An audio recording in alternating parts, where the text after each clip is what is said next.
You're no good, bad mind, good fool.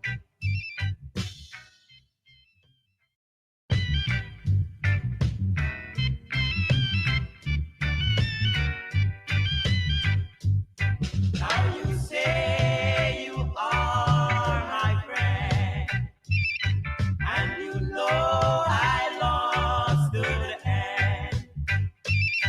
Everywhere, every place I go,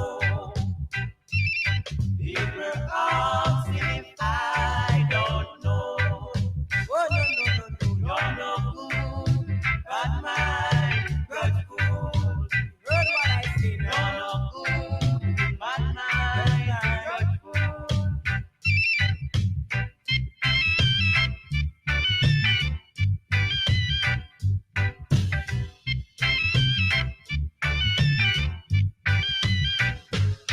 Say you trying to see me go down, but you know I forever wear a crown.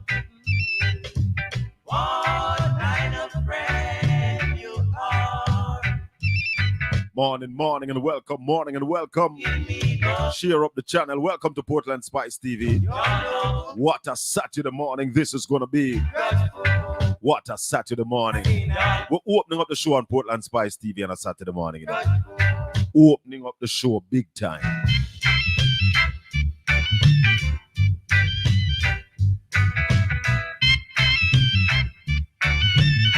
Inviting the item to be a part of the show, yeah? Because this is where we break down the fallacies, mash down the lies as we speak truth. Only truth.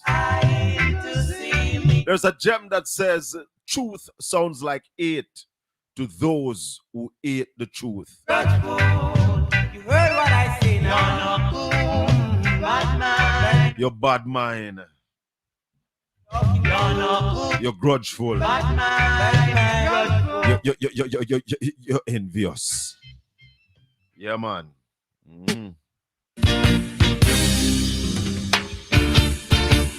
Reach out to somebody. Let them know we're on, we're live. Portland Spice TV. We're on Facebook as well. Saturday morning. Falling Jamaica. Falling world.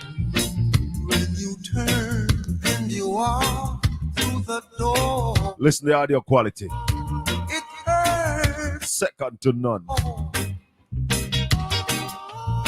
Said it hurt me so. Oh, baby. When you look at me and you say goodbye, you made me cry.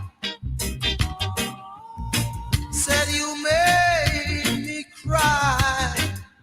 Crying. So listen to me while I say to you, breaking up is hard to do. Everybody knows. They know this.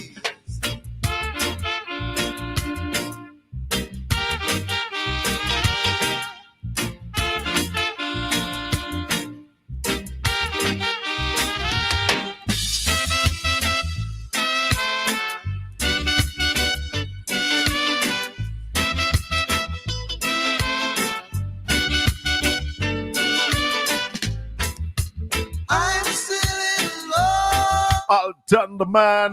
with you, girl. Alton Ellis on your box. Chopping. What a chopper. Still in love with you, girl. Oh, baby, baby. I'm still in love with you, girl. Oh, mother, I'm still in love. I'm still in love with you.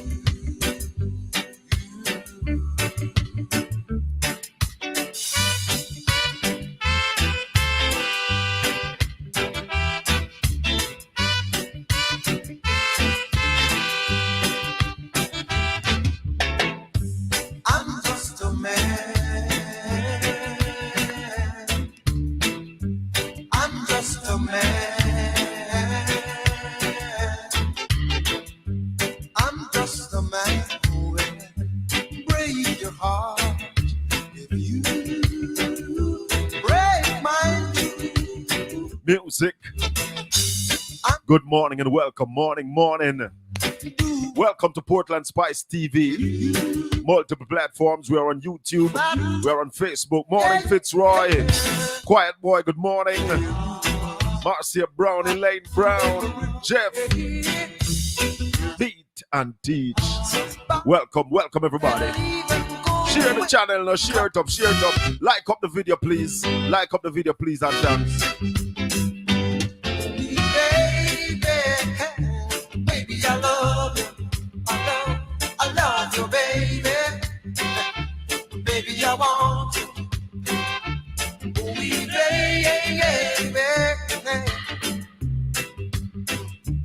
baby, I love you. Love you, baby. Oh, baby, I want you. Look here. Ever since the first day we met, I love you, darling. Hope you won't regret. Think about it every day, and hoping that you will say, oh, baby, baby, I love you. I love you, baby. Baby, I want you. Oh, baby, baby, I love you. I love you, baby. Baby, I want you.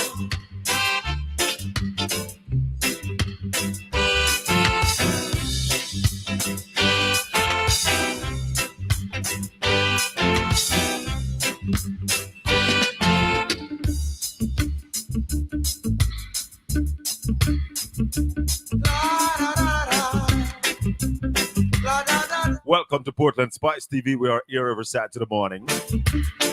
Breaking down the things. Them thank you, Alton. Thank you, Sir Alton.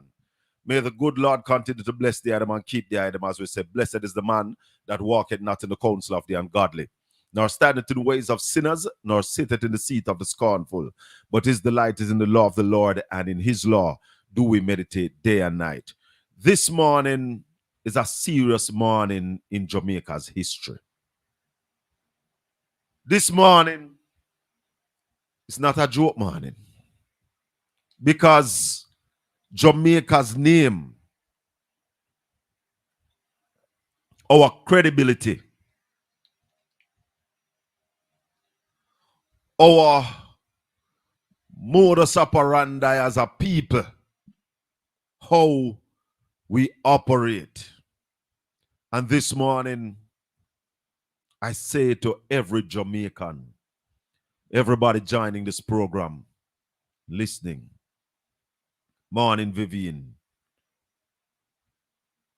that we put Jamaica first. If it's even for once in your life, I make you look seriously. We're going to be talking to the former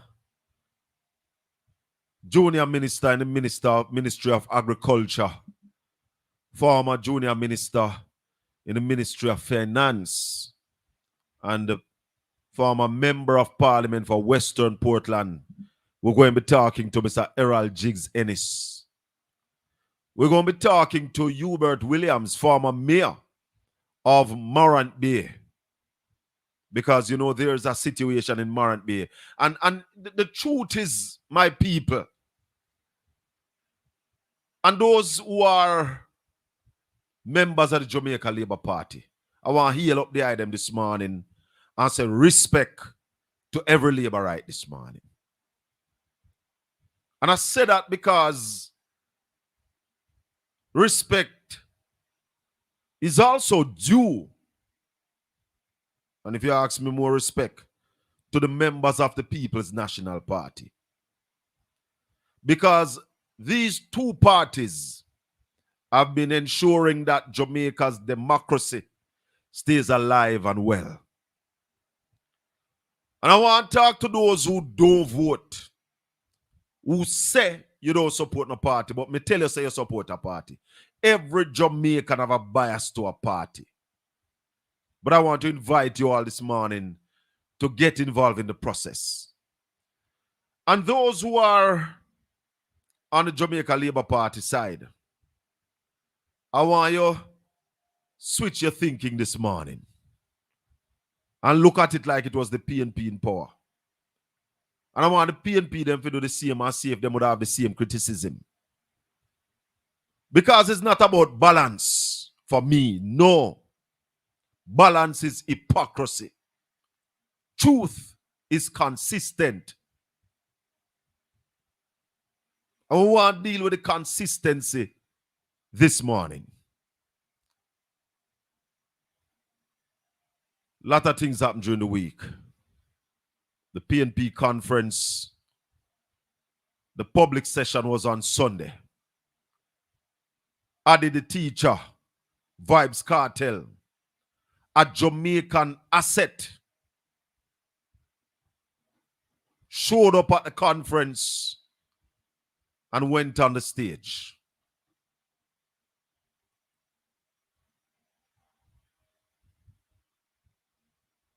It brings a lot of arguments. Whole heap of people attack. Should the cartel have been on the stage and all of that?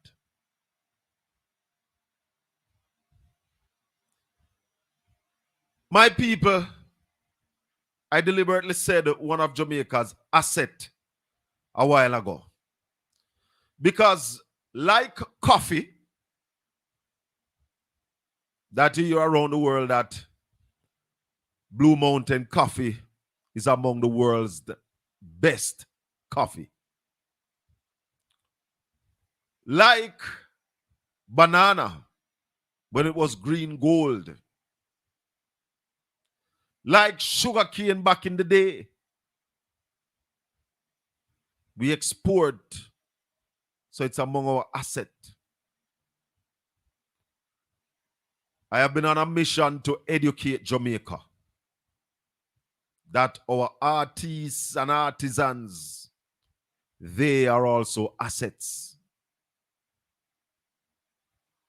What is Vybz Kartel value to Jamaica? What is Buju Banton's value to Jamaica?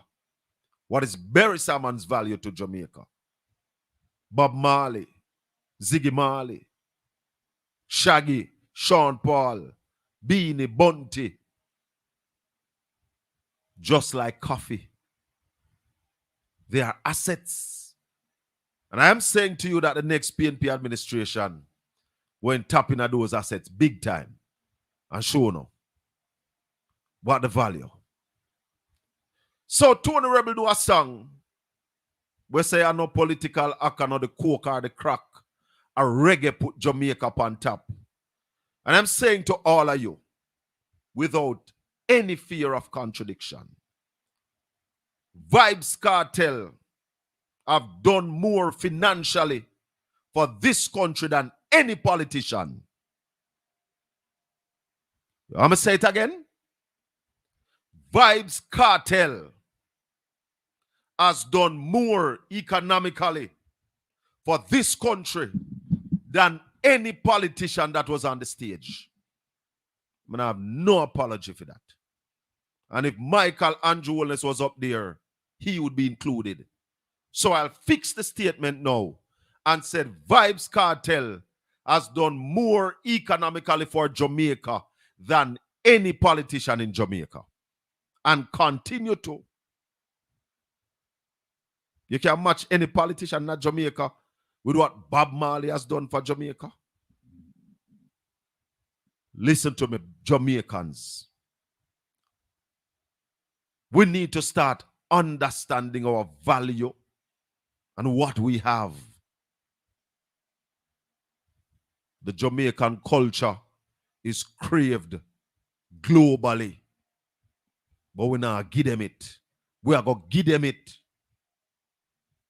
So, for me, it was just a taste of bad mind from the labor rights that Kartel turned up at PNP conference So no have nobody for go match him now a food no conference. Just bad mind. Bad mind a killed him. Bad mind a killed him.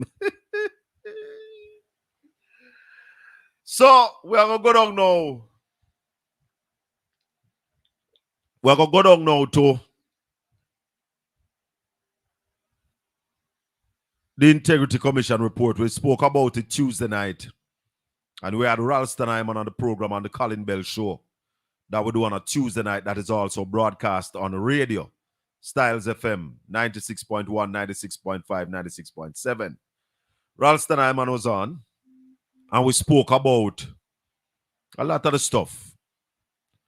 But before we get to any of our guests this morning, and before we allow the item for calling, the Integrity Commission report needs to be broken down to the people of Jamaica because some people want to spread the narrative and they want to talk about the 4 accounts that the director of corruption prosecution said that they wouldn't be prosecuting for. That's what they want to talk about. It's 2 reports, my people. So there's that one that the director of corruption prosecution said they're not going to prosecute as it relates to the 4 bank account, which includes bank account with his mother, his father, and stuff like those.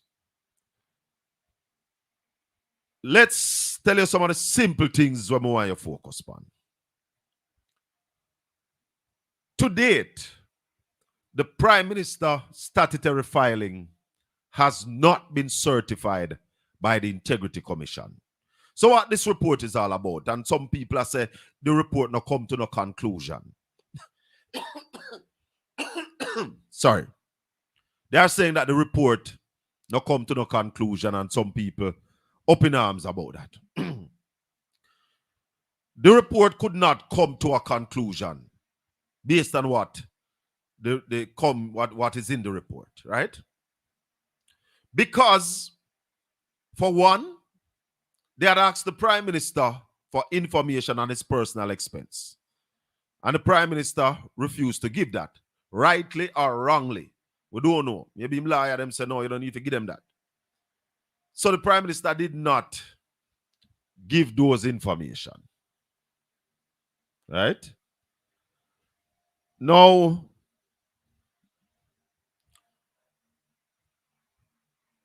also, there are a lot of things that the Integrity Commission say them need the FID to go further than where they have gone and where they maybe are legally allowed to go. So they have handed the investigation over to the FID. And some people are saying, why them never call in the FID before them finish? No. This is a report. So the report not necessarily have to have a conclusion. They are reporting on where they are now because the country has been asking for a very long time. The country has said, yo, at least we should have get an update. So people like me and a lot more talk show hosts have asked and been asking for the update. So the IC say, yo, this is an election year. And we don't want to go down in there with this ambiguity. So the IC gave the country a report on where they are now. So nobody now can question, nobody now can wonder, why the man statutory filing is not certified. The IC put it out and now show it. They are investigating for illicit enrichment because they have seen things that show that all is not well in the state of Belgium. All is not well. And some of the things that are not well. Why they have to investigate the Prime Minister. The Prime Minister of Jamaica have 28 bank accounts. The Prime Minister of Jamaica is buying stocks and bonds, and they are saying that where them see the money come from to buy the stocks and bonds, some might came from a charity. You can't use charity money to buy things for yourself. That's illegal, people. So the Integrity Commission is not saying the Prime Minister is guilty of anything, you know. But they are saying that we have a lot of questions, and there are things that we have found that raise red flags for us to investigate further. The agency that can go further, we have signed a memorandum of understanding with them that when we get these stages, they will take it. So the Integrity Commission have involved the FID. So they never want no update. What the country got is an update on why the Prime Minister's filing cannot be certified. The Integrity Commission said we will not be able to certify your filing until we get back result from the FID. Some people, the thing not difficult. I just a spin doctor them I try and make it difficult. Yeah? No, with all this hanging over your head, with all this, and the fact that you have known for some time that you were under investigation, but you did not tell the country. The Prime Minister is also now saying to members of the People's National Party that you tarnish my reputation by saying that me know a long time. No, Mr. Prime Minister, I'm not going to get into that part of the argument. But let's get into some things that you have admit. Let's get into a few things that the Prime Minister admit. The Prime Minister said he never know same was under investigation until the 18th of August 2023. And the question that people are talking about when him say him search far and wide was asked on the 17th of August. So you ask him yesterday, him say him ask far and wide and him not find nobody. But today him find out, the day after, you know, and him not come to the country and say, yo, Ray, me know now. So the Prime Minister knew same under investigation for illicit enrichment for over a year. And it is my humble view and the view of others that what the Prime Minister is trying to do is trying to shut down the argument that he lied to the country. So here we are in a dilemma. The Prime Minister of Jamaica will be investigated by the FID. They investigate financial fraud. The Prime Minister also, and I've been saying this since Tuesday, and I said it to Ralston, and Ralston is saying nothing wrong with it, and I have gone further with it, and people are saying that it is legal. Now hear me, my people. And you would have heard me said that Nigel Clark going to the IMF no look good to me because I am a nationalist. I'm going to believe that our leaders should be looking job while they are in the leadership position. If when you finish and come out of the position, people see that you were good and want your expertise, that is the time you go.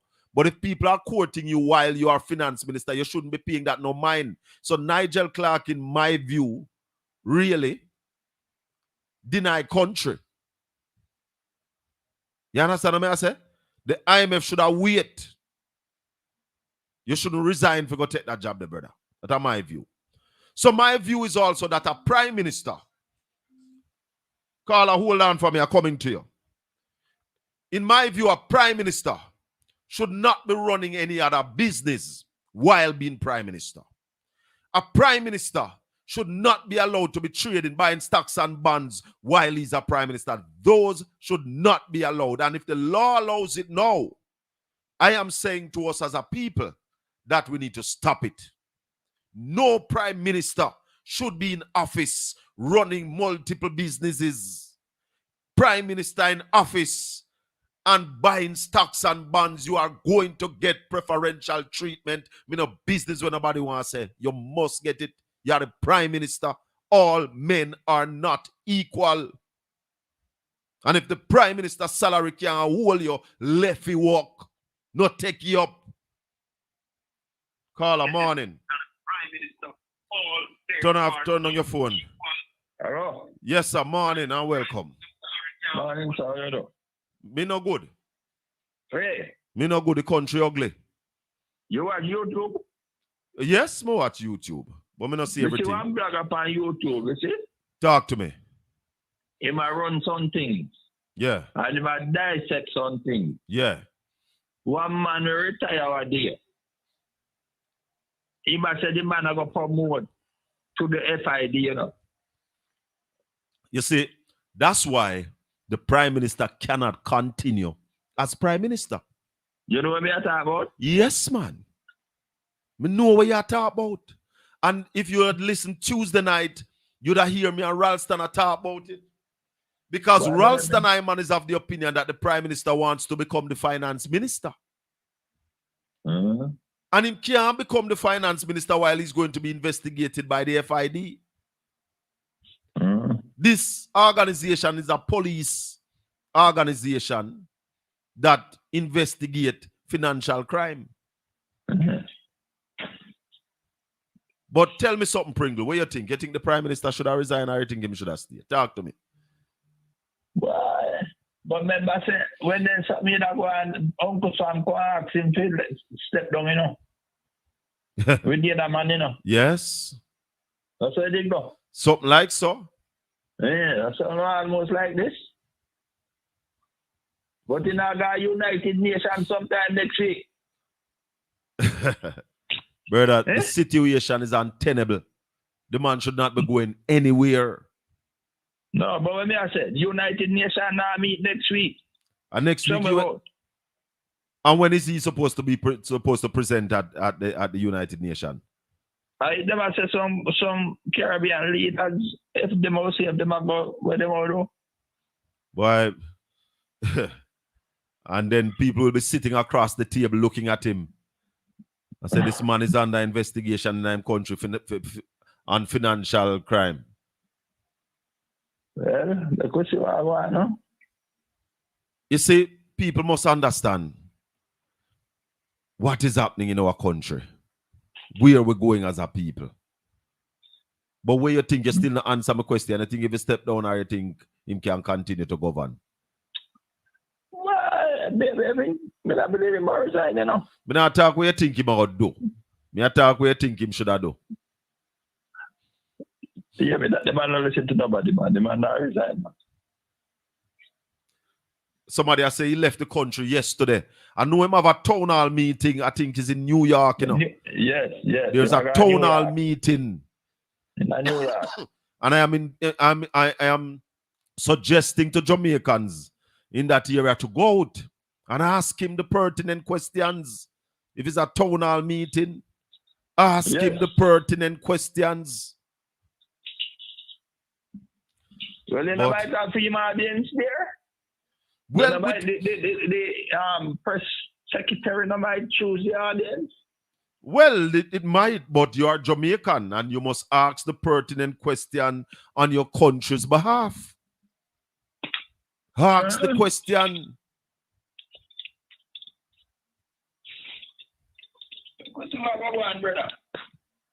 Brethren, I want to play a clip from Power 106 for the idea. We talk again. Respect. Yeah, man. Me just say a while ago that me not think the Prime Minister should have do so much business. Morning.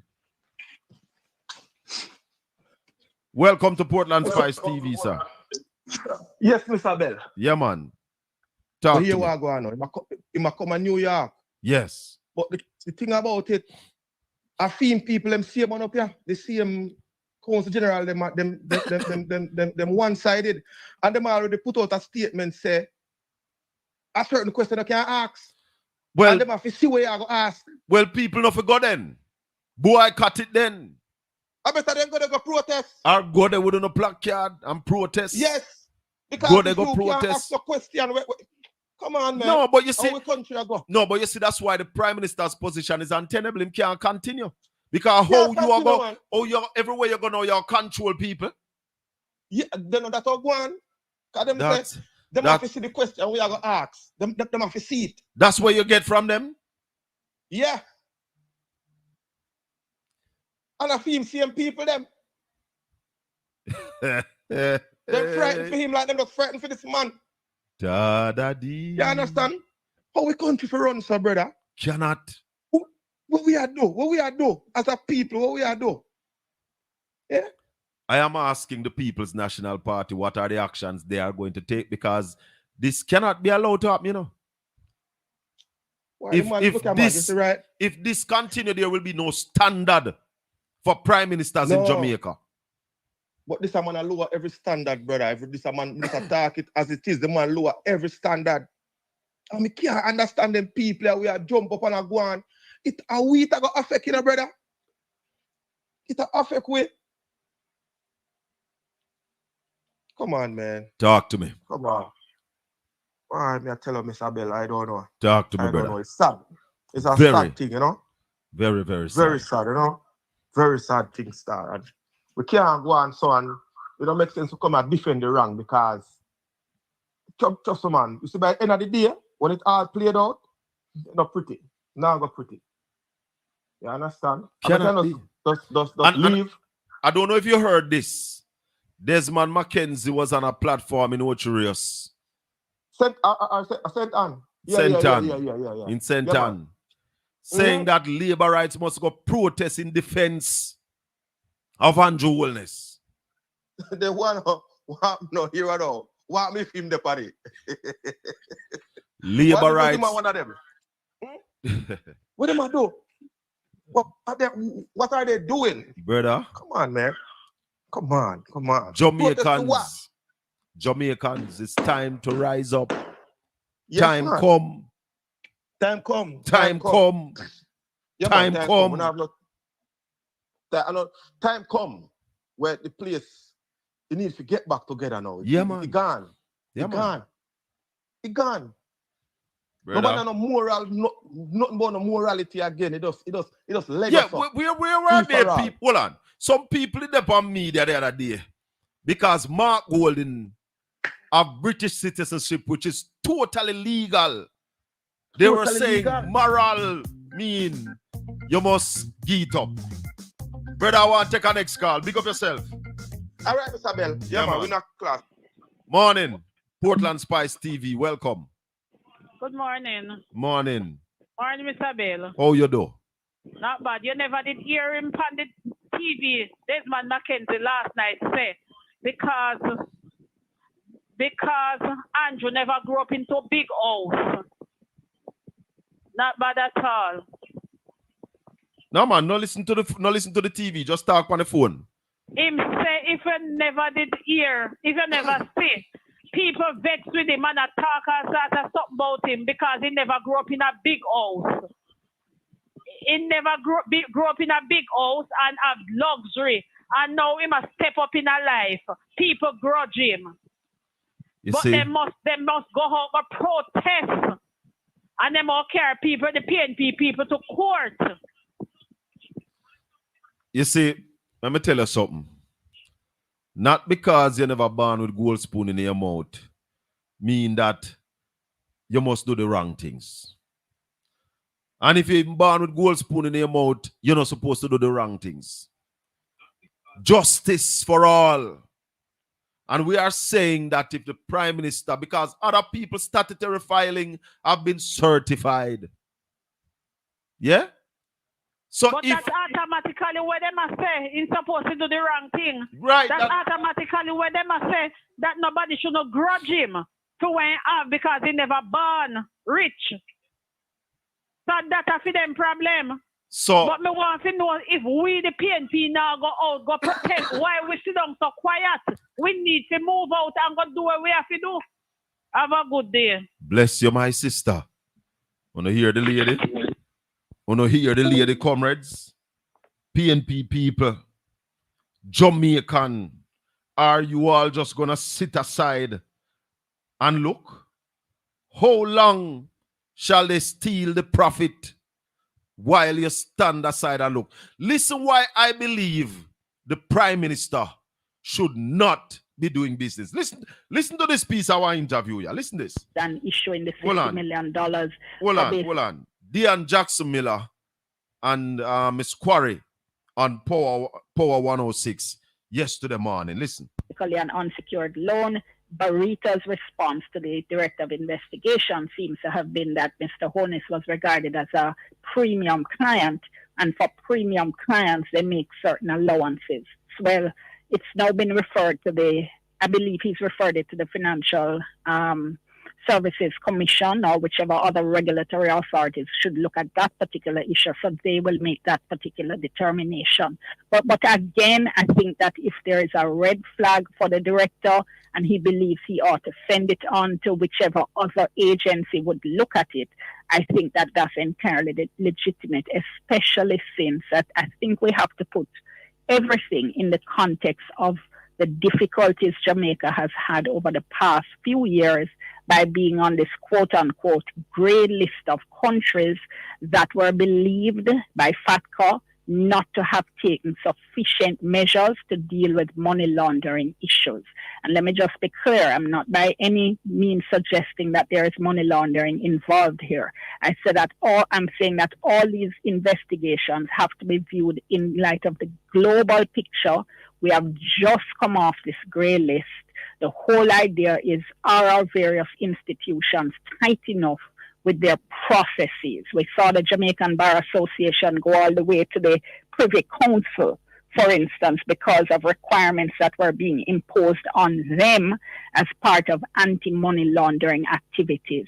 So if you're saying that some of your institutions need to have very tight procedures to prevent any kind of wrongdoing, then you're going to have to, I think, look at that across the board. And the Financial Action Task Force's grey list talks about countries under increased monitoring. That's the list that didn't allow Jamaica to do all sorts of fancy things that now coming off that list we are able to engage in. Dion, one of the big things at the end of the report, also in that conclusion section by the Director of Investigation, was a notation about changes in assets and liabilities, saying that Mr. Holness's total assets in Jamaican dollars increased from about $112 million in 2018 to about $200 million in 2022, while his total liabilities decreased significantly from about $22 million in 2018 to about $1 million in 2022. What is that finding about? I'll tell you. So, you were listening to Jody and Quarry talking to Dean Jackson Miller. And some serious thing you heard there a while ago. Because one of the things that some people don't want you to talk about is the fact that the Prime Minister's asset increased by 100% from 2018 to 2022. And they don't want you to talk about that. They want you to talk about the 4 accounts. We have on the line former Member of Parliament for Western Portland, former junior minister in the Ministry of Finance and Agriculture, Jigs Enis. Jigs, morning. Good morning. How you do? I'm all right. I know you've been following the happening, Jigs, with the Integrity Commission report. You've been listening in on it. People are saying that the Prime Minister should go. Some people say the call is premature. What say you? Well, they're both right. He has not been proven as yet that his guilt of anything. So until he is, then the call would be more based on the evidence. Right now, the call is who want him to resign is just saying, it deserves some serious attention. But I don't think once he referred it to another body for clarification and decision, I think you have to wait. You have to wait the process, right? Because suppose the FID says he's not guilty of anything, Then the call for them to resign with the indeed the premature. So Let me ask you a Let's question, see. though, Jigs. Let me ask you a question. I have a question for you. Ruel Yeah. Reid, has Ruel Reid found guilty for anything? No, not yet. So, but Ruel Reid was asked to resign or resigned based on allegations and investigation. Well, the evidence that was provided in the initial investigation suggests that the minister's position was untenable.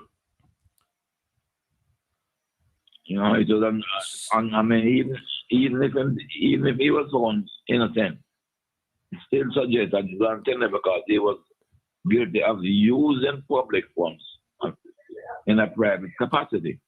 So are you saying then that the evidence that is shown or the findings from the director of investigations are not enough to ask the prime minister to step aside until the investigation is complete? Take a leave of absence. I am saying that they have said that they have not been able to come to a conclusive decision because they have been unable to untangle the web of deception or whatever it is in his affairs. Mm-hmm. So in order to do so, they referred to the FID. But how once they've done that, to get to a clear position, then they've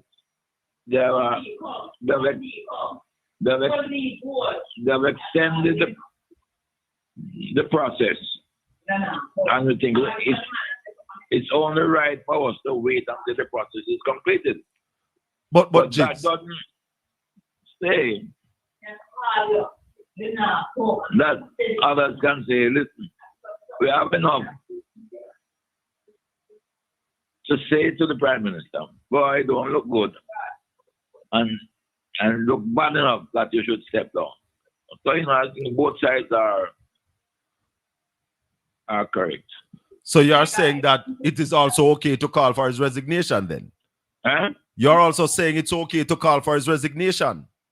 Yeah.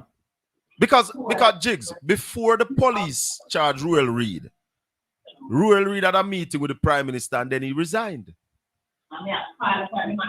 So what is the difference with the Prime Minister? Why the standards are different? No, you can't. It's two different things. Talk to me. Ruel Reid has taken money to do all kind of things. All that is allegation. That was not part of his remit, to take public money and have parties and to give up, and going on and do other things. Okay. So, I mean, so therefore he had committed. It is clear. The evidence against Reid was that you have violated your public office. All right. So I don't think I can keep. You couldn't keep him there anymore. Jigs, I have a concern about the Prime Minister doing all the business, because to have 28 accounts, it means you're actively involved in business. You have about 4 companies or 3 companies running, moving money, operate. It seems like they've been operated by the Prime Minister. All of that would suggest activities that beyond the pale of what you expect from a Prime Minister. And talk to me. Those are the reasons why the PMP and others are saying, step aside. Yeah. If in another jurisdiction, let's say in England, he probably would have to step aside. Right? So what is it? The morals in England are higher than the morals in Jamaica? Yeah, but our things are a little bit looser than theirs.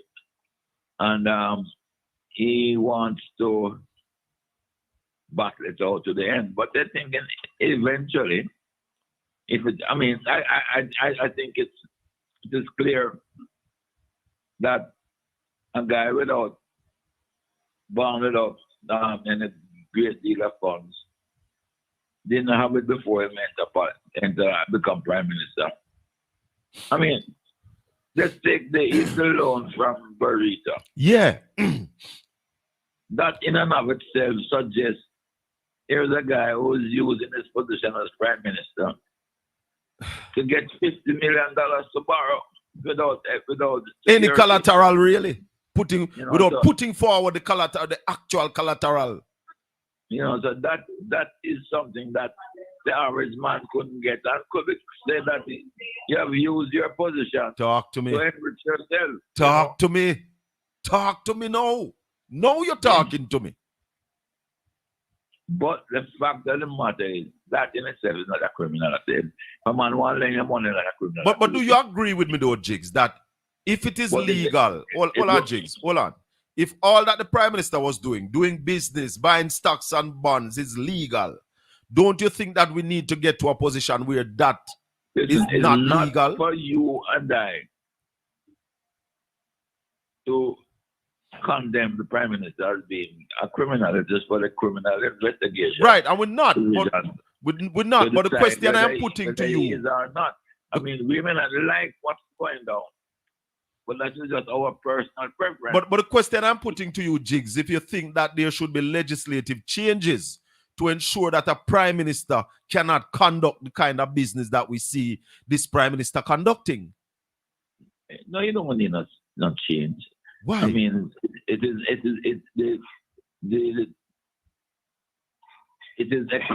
accepted that the prime minister or any minister should act in the execution of his duty in a way as to gain the confidence of the public. Right now, he does not have the confidence of the general public. Some may think it's okay, but that is a dilemma that the country faces now. It cannot be okay. How can people think that is okay, Jigs? The prime minister getting preferential treatment, and Barita actually say he's one of their premier client. And what gives him that status? We could ask. You must stop buying Kentucky Fried Chicken.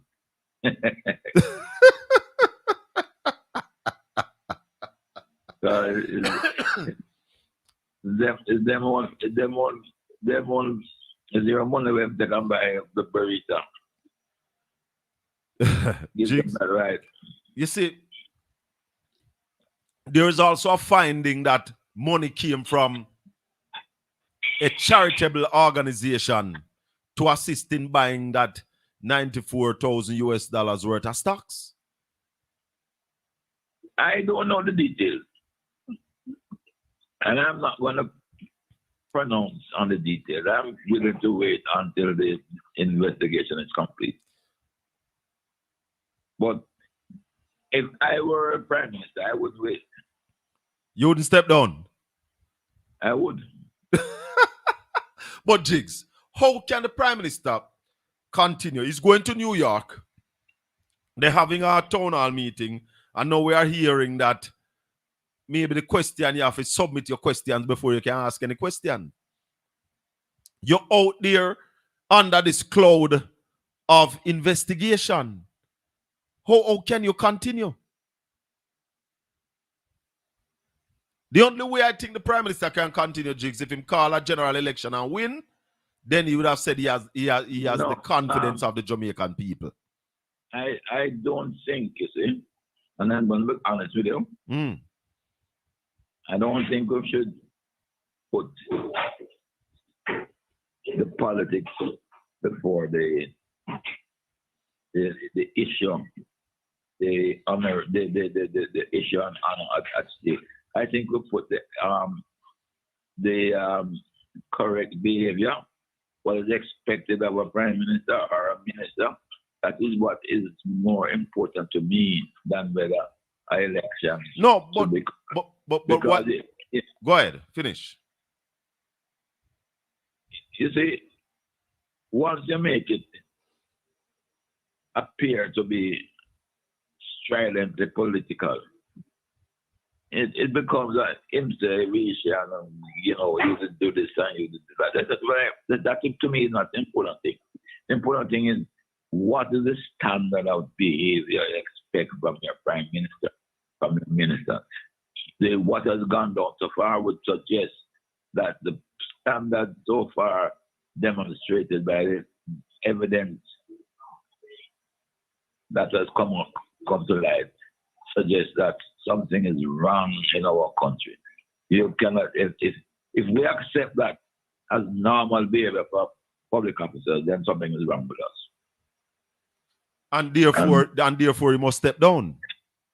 Yes, right. But that is how it should. That is what should happen upfront, not just say, you know, you know, because sometimes you think in the public sphere, things appear worse than they really are. True. So you really have to get the concrete evidence to say this justifies that.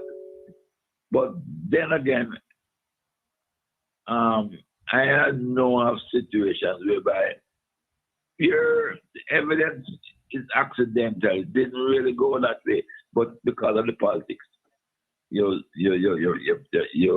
persecute a person, right? Mm-hmm. And the same thing may happen to another politician, and you look the other way. That's the thing. People are now saying that when Richard Hassan was in his trouble with the contractor general for building 10 shops for vendors in the market, the Prime Minister said now sitting at the Parliament with him. Yeah, you see, politics, you have to be careful of your public pronouncement. Speaker of the House, the former Speaker, Marissa Dalrymple, is under investigation. Yeah, well, you know, hold on, Jigs, what about the fact that the Prime Minister maintained this silence? He was asked if he knew of any other people who were under investigation for illicit enrichment. And even when he found out, and he's saying to you know, this is when I knew, it's still a year ago that he knew, and he did not tell the country that he was one of the persons under investigation. What about that aspect of the whole thing? Aren't you aware of the fact that he's claiming them didn't say so? And he's going to court to say so. You know what I mean? Yeah, but we must say, well, I know, in that court, in the filing that we have, what we have heard from it, is that he is saying that he found out on the 18th of August, and he made the statement on the 17th, 2023. Some people were saying that he was aware of it from May 2023. Why do you think he chose that particular point? Because that is a dangerous part, the fact that people are saying that he lied to the Jamaican people. He chose that particular point to file a suit against members of the PMP so as to stop the public discussion on the matter. Yes, Gagada. That's a Gagada. You know, you have to prove now that he didn't know it. And didn't know from the from then. And I'm saying I never know from then. But that is not the issue. That's the most minor issue. Because that's a question of morality, whether you tell a lie to the public. Talk to me. The real thing is, did you conduct your financial affairs in such a manner that the Integrity Commission could sign off on your integrity report? No, you have not. Why is it that they can't? What are you doing with 28 accounts?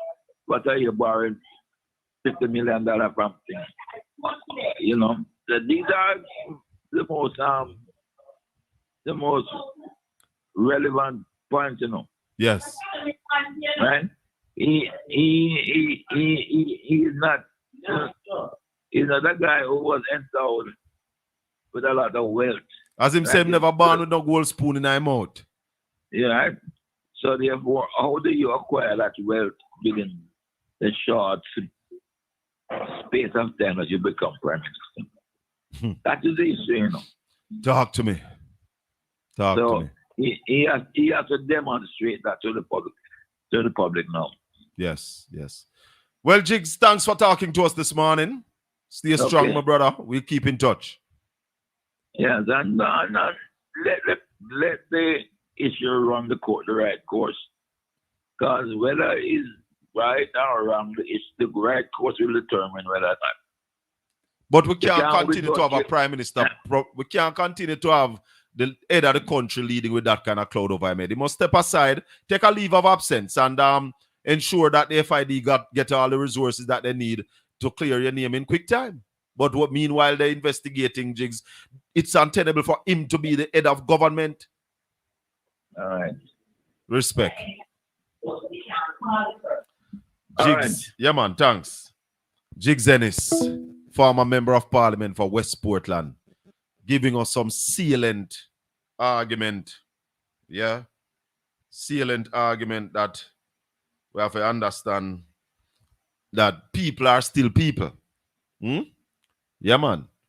People are people, and they all have their moods. On the international front, the PM is a big embarrassment. Major embarrassment, Don. And I do. Everton Jared, call me, the man. Why you not call me? Hold the line for me. Everton Jared, why you not pick up your phone and call the program so we can have a fulsome discussion? Pick up your phone and call me, brother. And stop hide behind your computer. You hide behind your computer screen. Because me really want to hear from the labor right them, you know. Me want to hear from the labor right them. Really and truly, because me want to hear we not defend. Me really want to hear we not defend. Me love hear from a DP, hear from the GLP supporters. How you defending this? Willie, morning. Good morning. Good morning. Former mayor of Morant Bay, Councillor Hubert Williams, and Minority Caucus leader, Councillor for what? The Yallas Division, no? White Horses Division, my brother. Welcome to Portland Spice TV. We have a whole heap of things to talk about. Willie, Washi died, and we continue to send condolences to the family and his friends and people like you who've been close to Washi. And the law says that the mayor, the chairman of the municipal corporation, should call an election within 90 days of it registered in the council. There's gone about 5 months now, and the people in St. Thomas, people in the Morant Bay division, are lacking in representation. We saw this is, I think, the second protest down there in Morant Bay. Tell us what is going on the ground. Good morning, Mr. Bell, and good morning to your listeners. Basically, what is going on in the Morant Bay space is that there's no councillor at the moment in that space because the GLP choose to break the law. Because, as I said before, a by-election should have been called or should have been held within 90 days of the vacancy of the seat. And this is something that is in law, is in the 2016 Local Government Act. So this is something that is really the law of the land. And the GLP choose to break it. The mayor is supposed to call the by-election, and the by-election is still not yet called.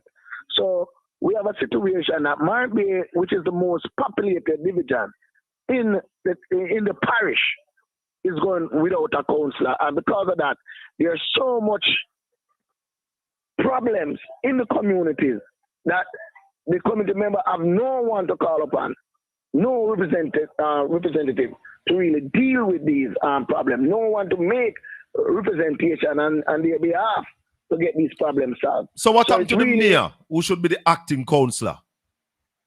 Well, the mayor should be acting councillor, but it's the mayor don't know that space as well.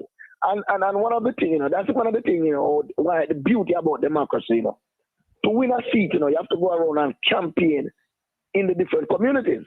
And by campaigning, it gives you that time to learn about the space. Now, the mayor didn't went through that orientation process, because campaign is like orientation process. It's not by accident we have to go through one campaign, you know. It's a learning process for us. I can speak that as an elected representative. So remember now, the mayor doesn't know that. Next thing I want to say, Morant Bay Division is predominantly a PNP space. Now, the mayor being a JLP mayor, now I go really look after the people. Relationship, yeah, with most of the people. I even know how to get to most of the people. So it's really a serious problem.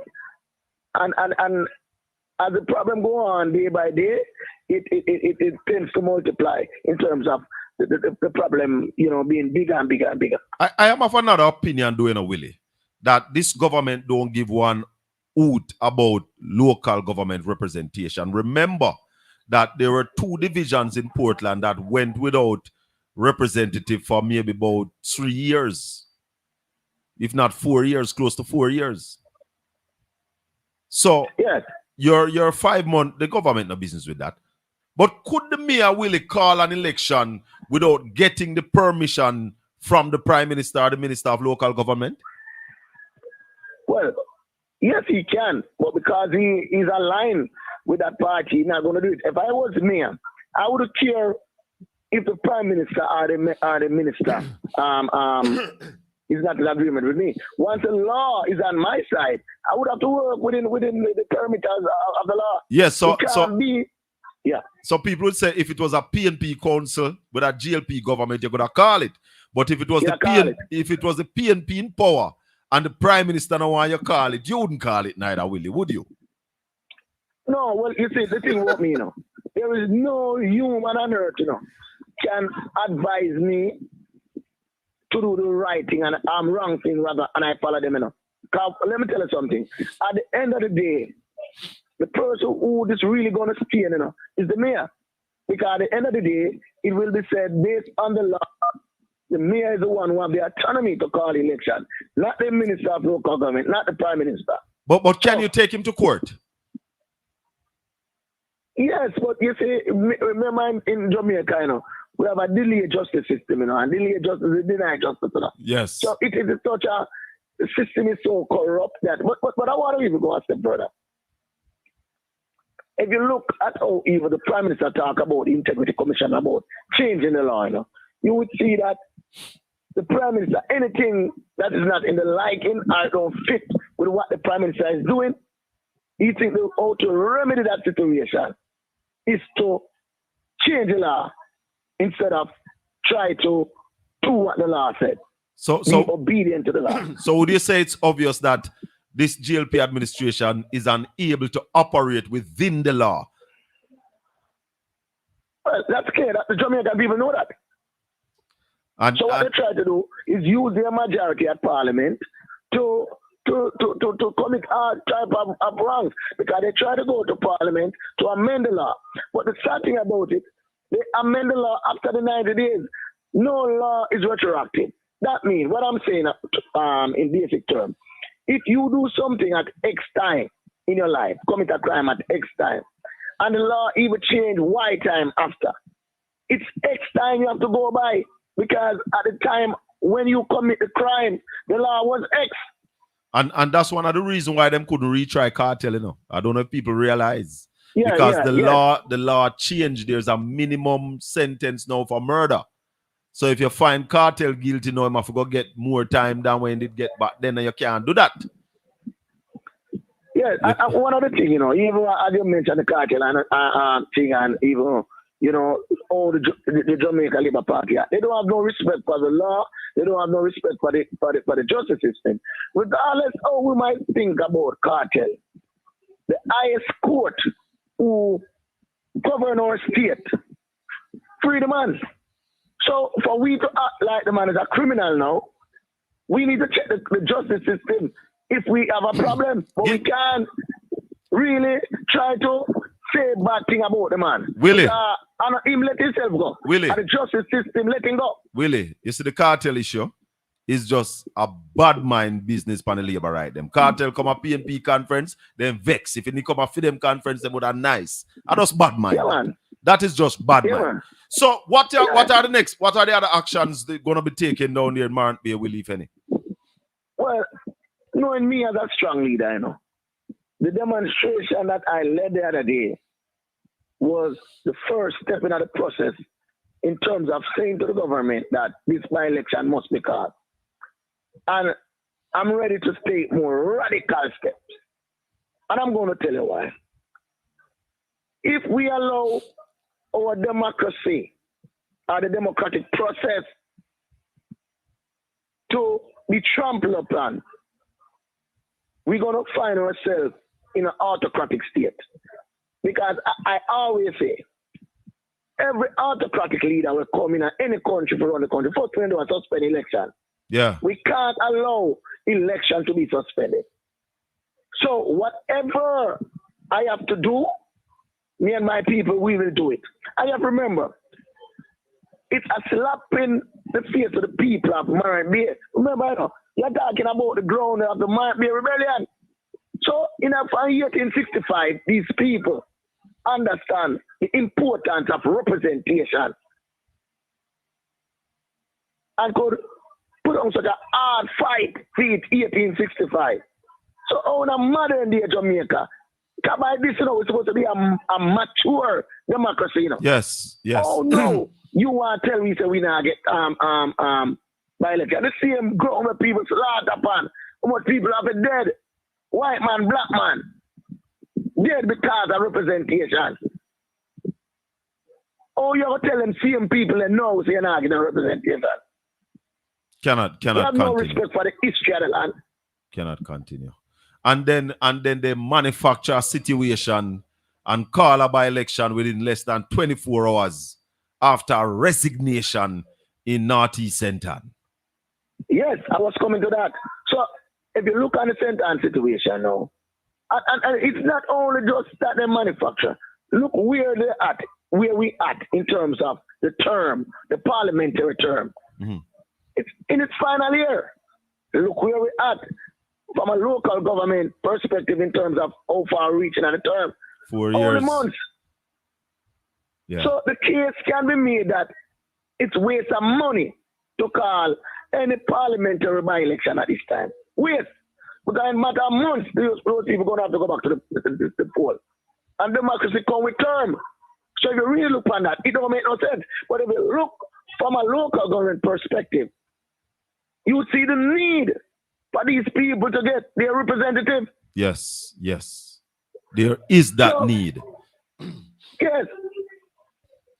So if a man can be up so when it comes to us, divisional seat, one divisional seat,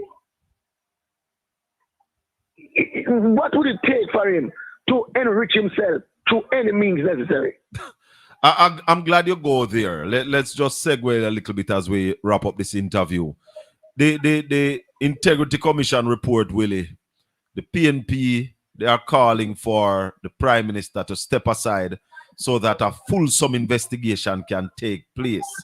The Prime Minister has said that he's going to sue members of the PNP who have said that he knew from May that his filing was not certified. How does the PNP maneuver from there? All right. To me, it's a simple situation. First, I want to say, the member of the PNP that he wants to sue are some of the most learned legal mind in the country. Talk to me. So, I can't remember now. The Comrade Golin is a lawyer. Gensek have a law degree. No, hold on. Comrade Golden is not just a lawyer. He's the top commercial lawyer on the island.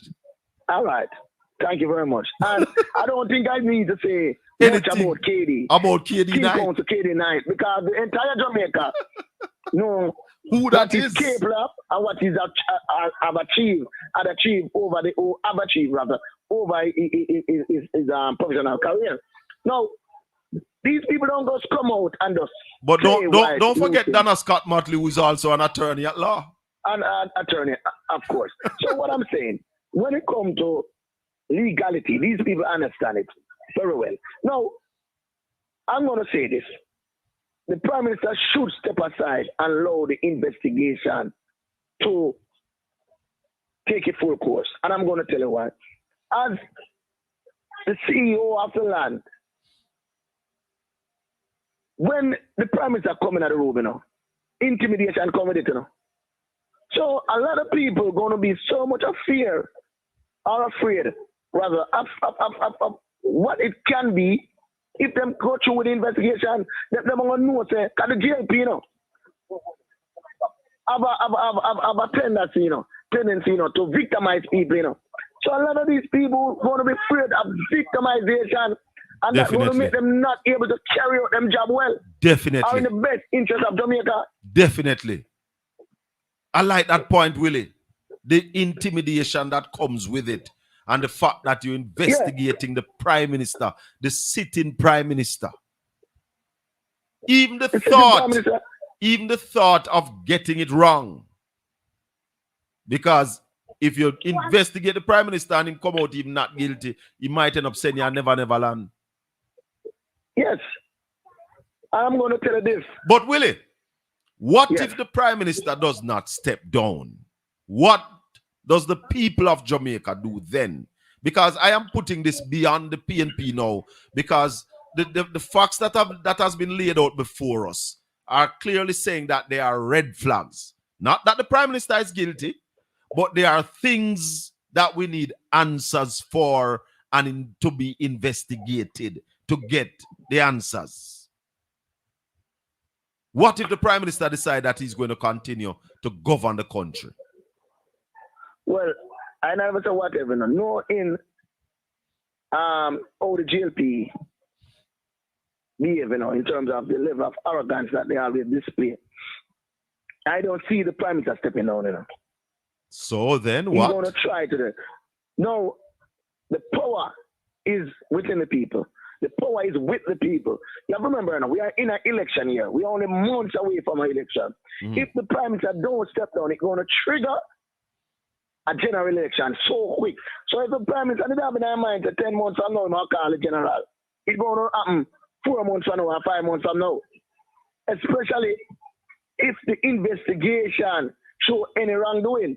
Because I'm one of them, When I call for idiot, because I say him should step aside. Because we want to wait and see what the investigation produce. You understand? So I'm simply saying the power is with the people. The people have the power. So anyway the Prime Minister, anything him do, when on the right thing, him going to pay a price for it. And not only him going to pay a price for it, the Jamaica Labour Party going to pay a price for it. We see the other day where PNP only won 14 seats. This might be a situation where the GLB come away with 7, with 6, with 8. You understand? So there's going to be a political price. But you think the people are seeing anything wrong with this report? Because there are narratives being pushed, and you hear some people on radio saying that the Prime Minister has been exonerated. The Director of Corruption Prosecution said them not charging. You think the understanding among the larger part of Jamaica is clear? No, I think the larger part, I think most people, a large percentage of the population understand what is going on. But I'm going to say something to you. It's not really easy to charge a Prime Minister or a President, unless an investigation is completed and finalized. Because to be fair to a Prime Minister and or a President, they go with a level of immunity. Not total, not absolute. But they come with that because, as I said again, just the fuck up the whole intimidation part of it. There's so much people that afraid to really go at a Prime Minister. Sometimes in the communities where we're there, the parishes, we're afraid to even go at a big businessman. The police afraid to have a big businessman because they might get victimization for it because he's politically connected, much less the Prime Minister. So you really can't really blame a humble little public servant. So is it that? The Prime Minister. But then we must show big respect to the members of the Integrity Commission who went out, do their work, and put their findings in writing and submit it to the Parliament. Yeah, but I'm saying, all right, look at St. Thomas. Years ago, our leading detective, Dan Carlos Bell, he shoot one of the MP, renowned bad man. And because of that, He never get another promotion for the rest of his career as a middle-aged man. For the next 15 years, him staying at the thing. And never get a promotion. Him have to just leave as detective inspector. Then lock him off. So I am saying, much less if you deal with the Prime Minister. So I'm just saying because corrupt, because my mind, Jamaica have a very corrupt culture. And we have to bear that in mind. And our public servants, they're very much aware of that. Afraid of the politician them, the big politician them. All right. So, brother. But we have to get the Morant Bay by-election. Well, the people need it. Just keep us up to date on what is happening. I will. Blessings. And thank you very much, and thank you to your listeners for having me. Blessings, my brother. One love. You're listening to Portland Spice TV. That was Hubert Williams, former mayor of Morant Bay and councillor for the White Horses Division. The phone lines are open. 804-7072. You can call me straight. You can call me on WhatsApp. I don't believe a prime minister should be doing personal business while sitting in office. I'm saying if it is legal now, we must make the legislative changes to change that. If you come into the seat as prime minister with your whole heap of business, you must put them in either a trust or get a manager to deal with that, and you should not be active in the running of those companies until you leave the prime ministerial position. If you're a prime minister, you shouldn't be starting up no company if you do no business. That no sound right to me. And if that is legal in Jamaica, which I have been told that it is legal, there's nothing in law to stop the prime minister from buying stocks and bonds. There's nothing in law to stop him from running his businesses. Well, I am saying that ought to change. The prime minister must have one focus and one focus only. The company of Jamaica. I don't like it.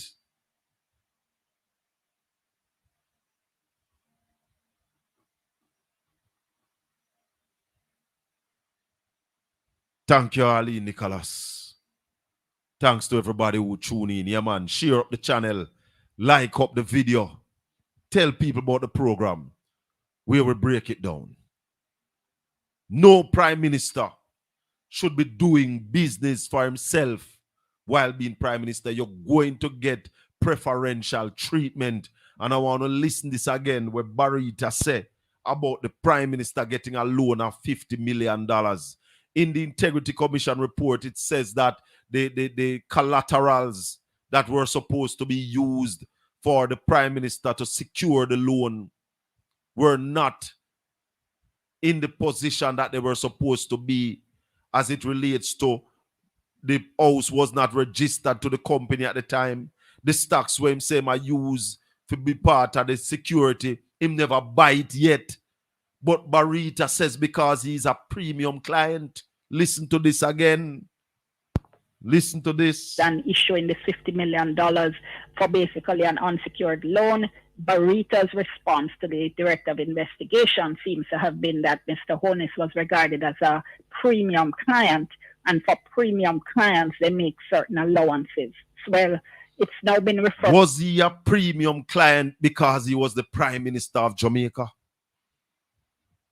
I hear Jigs and myself, we were talking a while ago. And is it that he used this position to enrich himself? That's the question. When you're talking about illicit enrichment, it not necessarily means saying thief no money from nobody. But it could be that because he's the Prime Minister of Jamaica, special treatment was given to him. Bias of what another man could get. Is it that because he's the Prime Minister, people will call him and say, yo, the stock here go up tomorrow, buy it and sell it back next week? And them something there can build the illicit enrichment because he's the Prime Minister and he's in a position of power. was he given these preferential treatment? So those are the things we're looking at. Those are the things where we say, how can the Prime Minister continue to be Prime Minister while he's under investigation for these things? And as I said earlier, for people who are saying that the Integrity Commission should have waited, no, we called for an update. The people of Jamaica have been calling for that update. Journalists call for that update. I have been on radio many a times saying that them can submit a report. It now done. They can submit a report. And why is it that they are not certifying the Prime Minister's statutory filing? The Prime Minister saying disagree. 28 accounts, money going from one to another. Yeah, man, you can call me. 804-7072. As me say, you can call upon WhatsApp. You can call straight.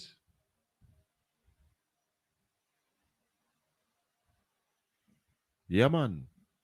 Because we want to hear what the them think.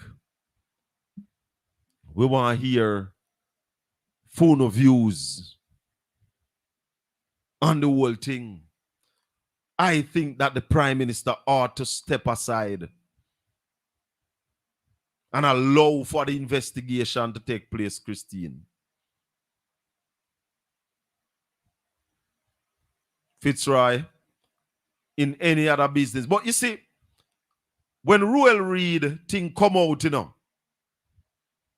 Ruel Reid had a meeting with the Prime Minister. And it is generally felt that the Prime Minister asked him for his resignation. This is untenable. You're going to be under investigation. Wheatley from down Petrojam. Him still, I don't even know if Wheatley has been charged for anything. He was asked to resign. We're not saying he must resign as MP, but the Prime Minister must step aside and allow the investigation to take place without any fear of intimidation. Not that the Prime Minister going directly go intimidate anybody, but the fact that you're investigating the Prime Minister who is sitting in office at the time that you are investigating him, not good. That's untenable. That can't work. That can't work. Blessings. Mystically. Good morning, Mr. Bell. How are you, sir? Welcome to the platform, my brother, Portland Spice TV contributor. Mystical. Yeah, man. This is a mystical time. Good to be here, yeah. Mysterious times, eh? You know, before you start, I want to remember some words of Dr. Iman Black. The lawmakers can't be the lawbreakers. Talk to me, Mystical. Yeah. Yeah, I want to reinforce my platform, I want to reinforce a fundamental position that belies my philosophy, towards Jamaica. And you know what that is, yeah? So tell the new listeners, because we have a whole heap of new listeners this morning. Tell them what is your platform. So Jamaica, is our cemetery, it's a prison, and it's an arms house. You get what I'm saying to you? You don't like it, but you can't defend it. No, but I mean, it is so apparent, yeah? It has now become an open sepulchre. Yeah? An open sepulchre. Cluttered, contaminated, and congested. And we have to come to realize the country in which we live as people of integrity and honesty. If we consider ourselves as reputable people, as honest, godly people, then we have to tear out our eyes, and our minds and understand where we are, yeah, at this time in our existence in this land called Jamaica. And if we are unmindful, yeah, and if we care less in terms of how we can appreciate or depreciate our observation, yeah, of things based upon our political allegiances, we are just going to wake up one morning and find that we are in the bottom, yeah, of hell.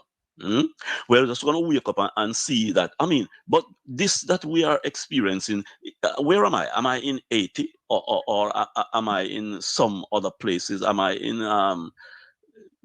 some country or jurisdiction, you know, which by our standard of experience and history, we would not have thought that we could have been there in such a short while, because we have paid no attention to the degeneration. Yeah, we have paid no attention to the corruption. Yeah, because our eyes have been blinded by our political allegiances. Yeah. So make us take off them spectacle then, and let us look at the reality that confronts us. This is a criminal enterprise that we're experiencing. And the only time people are intimidated to do that which is just, yeah, is when we are ruled, yeah, by a criminal enterprise. Yeah. That what we see happening in Mexico and all around the world, where the El Chapo and all these dons, yeah, instill fear and dread in people, yeah, and it only happens when we are at that place, yeah, when people are afraid to do that which is just and right. It means that we are living in a jurisdiction run by rogues and thugs, yeah. We are not living in a country governed by men of integrity, men and women of integrity and honesty. Look at what is happening. Okay, so we have set up an institution, an entity, and we would have given them, yeah, authority, the Parliament of Jamaica, giving them the right to ensure that they hold our public representatives, yeah, to the books. Yes. And they accountable, and they would have done what they have done, whether it is to the Prime Minister or to a councillor or to a minister or to a politician, yeah, and have published, yeah, what their findings to this date. And we can come to conclusions that are inconsistent, yeah, with the conclusions, yeah. Many may say they have not come to any conclusion. Yes, they have come to conclusions. Lots and of they have conclusion. published the conclusions. Lots of conclusion they have come to. Yeah, they have published a conclusion. So when the country's establishment, private sector and all the sectors, security sector, when all of them are joining the orchestra of support to something that is so ugly, then you can understand the reach of contamination, yeah, the chronic contamination that has existed or is existent in all sectors of society. All sectors of society. Have you heard anything from the private sector? Well, people in the chat room been asking, what is it? Yeah. With the PSOJ? Have you heard anything from them? Have you gone heard silent? Anything? Are they falling in the sepulchre? Because you said there's a hope on sepulchre. Yes, of course. Have they of course. fallen in the sepulchre? PSOJ. They are the sepulchre. Yeah, they are the sepulchre. You get what I'm saying? Yeah. So these people eat their bread off the dump, and anything as long as their bottom line, yeah, is meeting the threshold, yeah, of profitability, they don't care one oots if this country wallow in the mire, as long as their food is provided. Remember that. Mystical. Yeah, the slave trade thrived on profitability. That was the only conscience, yeah, that kept it afloat, to the extent that an historian wrote, yeah, that the desire for profit, the Dukam in pre-emancipation for the West Indies, profit, that the desire for profit dominated all other considerations, yeah. So these people amongst us are not on our path. They're on the path of enrichment by any means necessary. I heard a prominent businessman speaking with Simon Crosskill. Yeah? Talk to me. And he was dancing and wheeling, and he made this point, and we need to be aware of the character and the reputation and the nature of these beasts. You know, the man said as much that there's nothing concerning the Prime Minister. Nothing. That fingered him in stealing from the public purse. But all right. From the public purse, you know, as the Prime Minister. Mystical. It means, interpret that. Mystical. Interpret that, no? Me can't interpret it. But I want to ask you some questions. I am uncomfortable with a Prime Minister who is running his businesses and buying stocks and bonds while in office as the Prime Minister. Do you have any problem with that? And I don't know the law to that extent, you know. As a matter of fact, I only know what law means. Yeah, it's a rule of human conduct. Yeah, impose and enforce upon members of a given society. Yeah, yes. That's all I know. But I would be surprised if this is just ethics and morality, which is left to the conscience of people who have none. You get what I'm saying? Yeah. Yeah, and not law, which prohibits. I have spoken. I have asked the question in some places, and I have gotten answers. And one of the answers is that it is totally legal for the Prime Minister to be operating businesses and buying stocks and bonds. I am suggesting, though, that if that is legal, an immediate stop must be put to that. Yeah, but if that is legal, I mean, then we can make everything illegal, you know.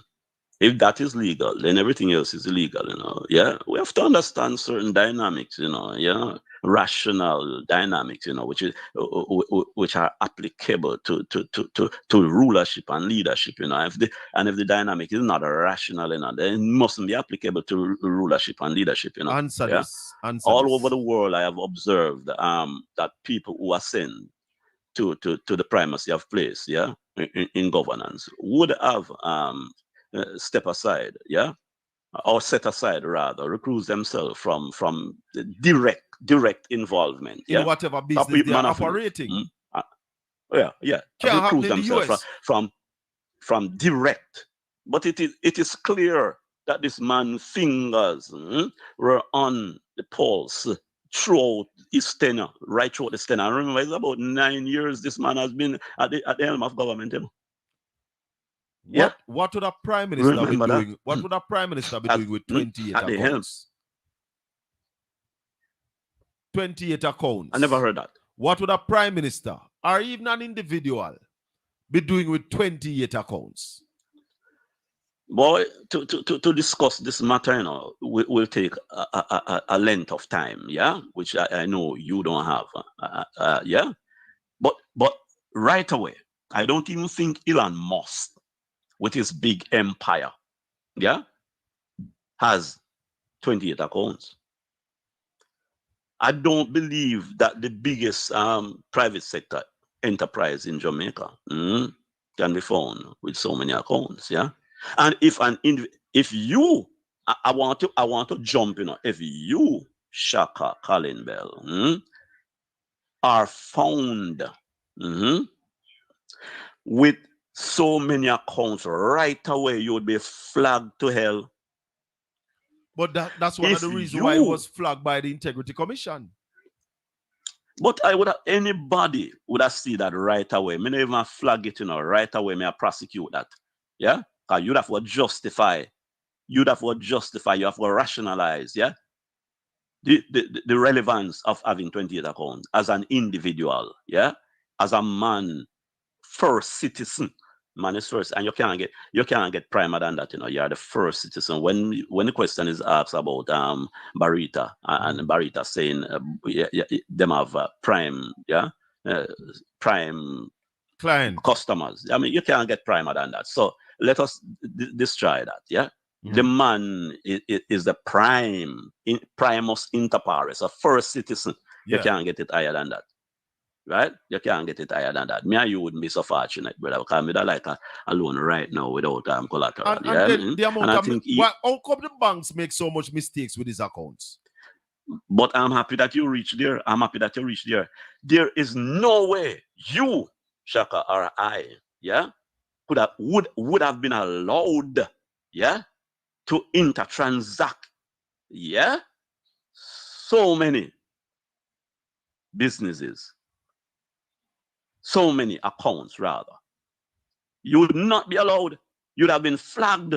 And you'll not only be flagged locally, you'd have been flagged. So I wonder all them little factor law and all kind of law, where them have America and all over the place for whole people respond. Why them not trigger? Why if I'm me and you? Why if I do this it trigger? Why if a little man like me and you it would trigger? Why are these oversight from external sources and internal sources are not trigger? The entire place is contaminated as a conspiracy. Foreign and local conspiracy, to allow certain things to sway, because it suits a political agenda, foreign and local. Remember that, we do what we want, to whom we want, whenever we want. If we have a political stake in it and interest, that fits into, our philosophy and our doctrine, it will be allowed to sway. And sometimes we just bypass it. If it is not, then we use our power. You see, in Jamaica, the banking system is so contaminated. This exposes the contamination of the banking system. But as you mentioned that, mystical, hold on. As you mentioned that, and I didn't get around to talking to Ralston on this. But when you look at the arguments coming out of that Barita loan, can it be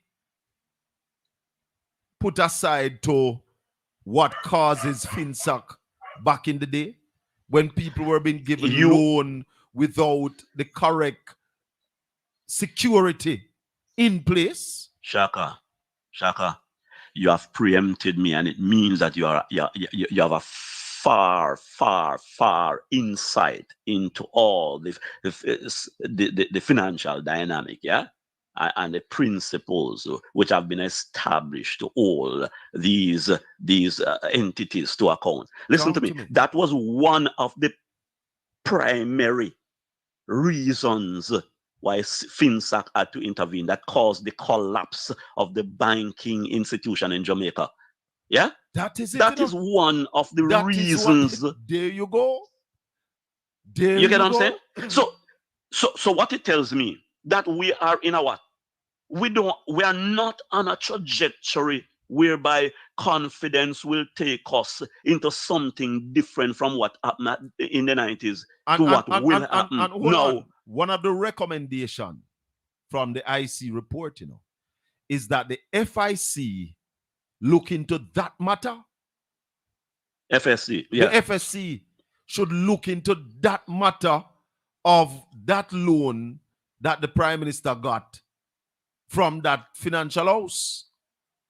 Brother, where is the FSC? Remember, so the FSC, is absorbed into the Ministry of Finance. Jamaica, And in the Ministry of Finance, I think. the Bank of Jamaica, the Bank of Jamaica, which Richard Biles is the Bank chairman. of Jamaica. No. Yes. Tell me, what has the Bank of Jamaica been doing about the banking sector, where fees are concerned and where a number of things are concerned, things that are outstanding, where they say they can hold them accountable until 2026? So we don't have an independent central bank. We have a vested interest central bank run by a vested interest governor. You get what I'm saying? Talk to me. It is so. Listen to me, man. This place don't stay good. And if we should read into, and we don't have to even read into the report, it is so blatant. I want to read something from the report for you. It is so clear. Mystical, I want to read something from the report to you. Taken from page 83 of the IC report, 58.72. The Director of Investigation finds it necessary to highlight the finding from the examination of Mr. Holness Jamaica National Bank account referred above. The transaction history associated with the account with the Jane bank account number and it's the 85 and provided by dual authorization officer at Jane Bank indicates that between May and July 2020, deposit classified as cardless cash deposit totaling $4,565,000 were made to this account. The evidence also shows that on September 16, 2020, a RTGS withdrawal of $6,172 was made from this account. The Director of Investigation, in his possession of further evidence from duly authorized officers at Jamaica National Bank, which explains that cardless cash deposits are deposits made through automated teller machine by members and or their agents. The evidence further show that if the deposits are made by an agent of the member, the depositor's identity is unknown, as was in the case with the deposits made to Mr. Holness account. But I don't know that you could make it. Well, you could do it through an ATM machine, but you couldn't do it over the counter. No, it says And it was if made. that is It said it was made at the machine, but the amount is Yeah, what it- concerns me. Is that- 4,565,000. yeah, man. If that is acceptable, well, the bank. And the bank, hold on, should the have bank is flagged. also saying, hold on, the bank, and that's why I guess it came up, because the bank is also saying that if this was lodged by an agent of the member, you would know who lodged the money. So there are also Exactly. questions where the money they come from. Yeah, but the bank is the most culpable in all of this. The bank is culpable because they are facilitating, whether you want to call it money laundering, whether you want to call it fraud, whatever you want to call it, because we can call them anything, you know. We can call them anything, yeah? We can call the transaction, you know. We can't impute no motive to nobody, but we can call the transactions, yeah? Yeah? The Yeah. transaction theaters on money laundering and that's- fraud. And that's why Yeah. they were flagged. And the banks should have triggered. So the banks, the banks are culpable. And I would turn my eyes on the banks rather than on even Prime Minister, you know, because they have allowed it. They have facilitated such transactions. So if you can get through, if I can get through my finances that way, then why don't take advantage of it? Yeah? Why don't take advantage? The bank is there to ensure that it operates, yeah? And mystical, By reason of law. that's why I am Yeah. saying that if it is legal for the Prime Minister to be operating And then compromise, brother. all these business, So it must leave stop. the Prime Minister outside. No Deal with more, the bank then. but no more Prime Minister should be allowed to do business, private business, while they are in office. Prime Ministers, Ministers of Finance should not be allowed to buy stocks and bonds. It no look good. None at all. Well, this is a democracy, you know. This is a democracy, you know. What is a democracy? I hear all kind of argument going around about the Westminster democracy, you know. Listen to me, man. Don't qualify democracy as anything that has any sanctity about it. Democracy. Listen to me. We have been tricked about this democracy for years, and I don't only I, and Louis Farrakhan, Talk to me. I have ever heard mentioning the what a democracy is, or what the word democracy mean, and look, it's a double-barrel word, you know, man, it's a complex word, and they will tell you, so why you saying mystical is rubbish, because they don't mean people. It don't mean that in this case, In this case, it means devil's rule, demon's rule. That democracy mean remember that, hold that, Mystical. yeah, and Mystical. check it throughout the world. Before you go, Doreen Williams. Before I go, Doreen Williams put something in the chat room. And I have to look on it. I've been looking at it for about a minute. This is why Fitz Jackson was always being ignored in the parliament whenever he brings up the issue concerning the banks. Definitely. Guys, is a lone voice crying in the wilderness. Lone voice crying in the wilderness. And the Fitz, members of the GLP voted against the people of Jamaica and voted for the banks. Consistently. I recall the Prime Minister in opposition stood up at a bank and when it was Peter Phillips, I think, who was it that's Prime Minister, and declared that they want a what was it? A 10 cent to be applied to deposit or withdrawal. I can't recall it, but I can remember distinctly what had happened, how he stood up against it. Not 1 cent, should be taken, in taxes from the bank. It was very, very, very small. It's about 1 or 10 cents, somewhere there, And they were and they have been defending the banks. Nigel Clark, Nigel Clark is a big defender of the banks. Listen to me. Before I move, you know that Nigel Clark is also implicated? In what way? Why? He is the Minister of Finance. Yeah? He is the what? Minister of Finance. It goes without saying that he must be also tagged, and him shouldn't leave this country without question being asked. Him should not be allowed to leave this country as a finance minister in this that is happening. And not only to do with this case, but a number of outstanding matters with funds cannot be accounted for. 1.7 trillion cannot be accounted. He must not be allowed to leave the country. He's a prime candidate for questioning. Yeah? You can say you do it or you presided over that ministry or that entity, where the funds have been misappropriated or mislocated or whatever. But a buck stops with him. Yeah, just like the FSC box stop with him, and not until these matters are resolved, him shouldn't be allowed to leave the country. Mystically speaking, give thanks. Respect. One up, my brother. You heard it? Mystically speaking, Jamaica is in trouble. Trouble. The Prime Minister, and we're not casting guilt, but you've been in too many things while being the Prime Minister. And no other Prime Minister must be allowed to go in an office and do so much of them own business. I don't agree with it. If you're taking up the job of Prime Minister, it must be a commitment, not just that you don't have dual citizen, but that you're not running dual businesses. Mr. Prime Minister, you had 1 foot in and 1 foot out.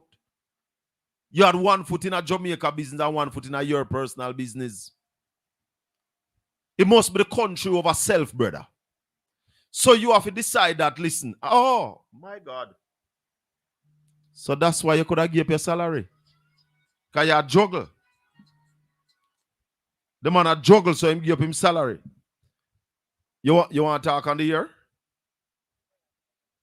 But me on the air now, so I can't talk to you now. I have to talk, you have to call me when I get off the air. Yeah, man. 804-7072. You can call me straight. And you can call me on WhatsApp. I want to hear from the labor right them where I say the Prime Minister don't do nothing. Because me no believe in the choir, just singing with the choir. Tell me what you mean when you say you not defend the Prime Minister. What is it you are defending? What is it? Are you defending that the Integrity Commission is lying because them say some of the money we buy the stocks and bond come from the other place? Obi. Hold on, let me link you up, Obi. Yeah. Is it that you're denying that fact? Because if you're not denying what is in the report, then you don't have nothing to defend. It must be that you are say what in the report is misleading, is wrong. The Prime Minister did not buy these stocks and bonds with these money. Hold on, my brother. If for that you say, tell we. But me really interested, and I've been trying to listen nationwide, because over there, so we get the GLP piece. Come on, hear what them are defend. Because when we look on this, the Prime Minister got to go. Conrad O'Brien from News Talk 93 FM. Fireman, morning. Hi, Shaka, morning. I'm not going to spend a lot of time with you this morning. Well, we do have a lot of time left. We have 15 minutes. I'm not going to go too deep. I just want to say that, first of all, I would like you to stay with the thing in terms of what is permissible right now, because if the Prime Minister had businesses, the Prime Minister buys stock and so on, and that is permissible at the moment, then certainly we can't fault the Prime Minister for it. And that's why I'm saying, Obi, hold on, and that's why I'm saying, if that is permissible now, it must change in short order. Can't continue. Well, certainly, and one could also argue that while you're in government and so on, you probably want to build a nest egg for later on. So there are ways and means for you to do that by way of making certain declarants and put you whatever you're doing aside, so it basically operates in a particular way. So I want to clear those things.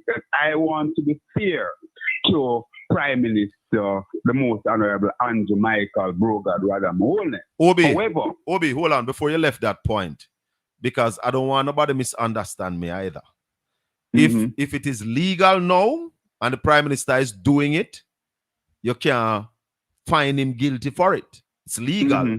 I am saying that the legislative changes must be made to make that illegal. You can't have a Prime Minister running the country, buying stocks and bonds and running in personal business. Preferential treatment are going to come. We talked to Hubert Williams earlier, and he said to us that, listen, just the name Prime Minister will bring fear to people, will intimidate. Intimidate is the word he said. Just the word that you are going to be dealing with the Prime Minister is intimidating already. Especially in Jamaica. Exactly. Where we know how, as it were, they said the quote unquote runnings go. However, what I want to gain. Hold on, Obi. I don't know what else you have running where you are, but I'm getting a feedback. Go ahead now. No, I don't have anything. I don't have anything running. I just have the there. All right, continue.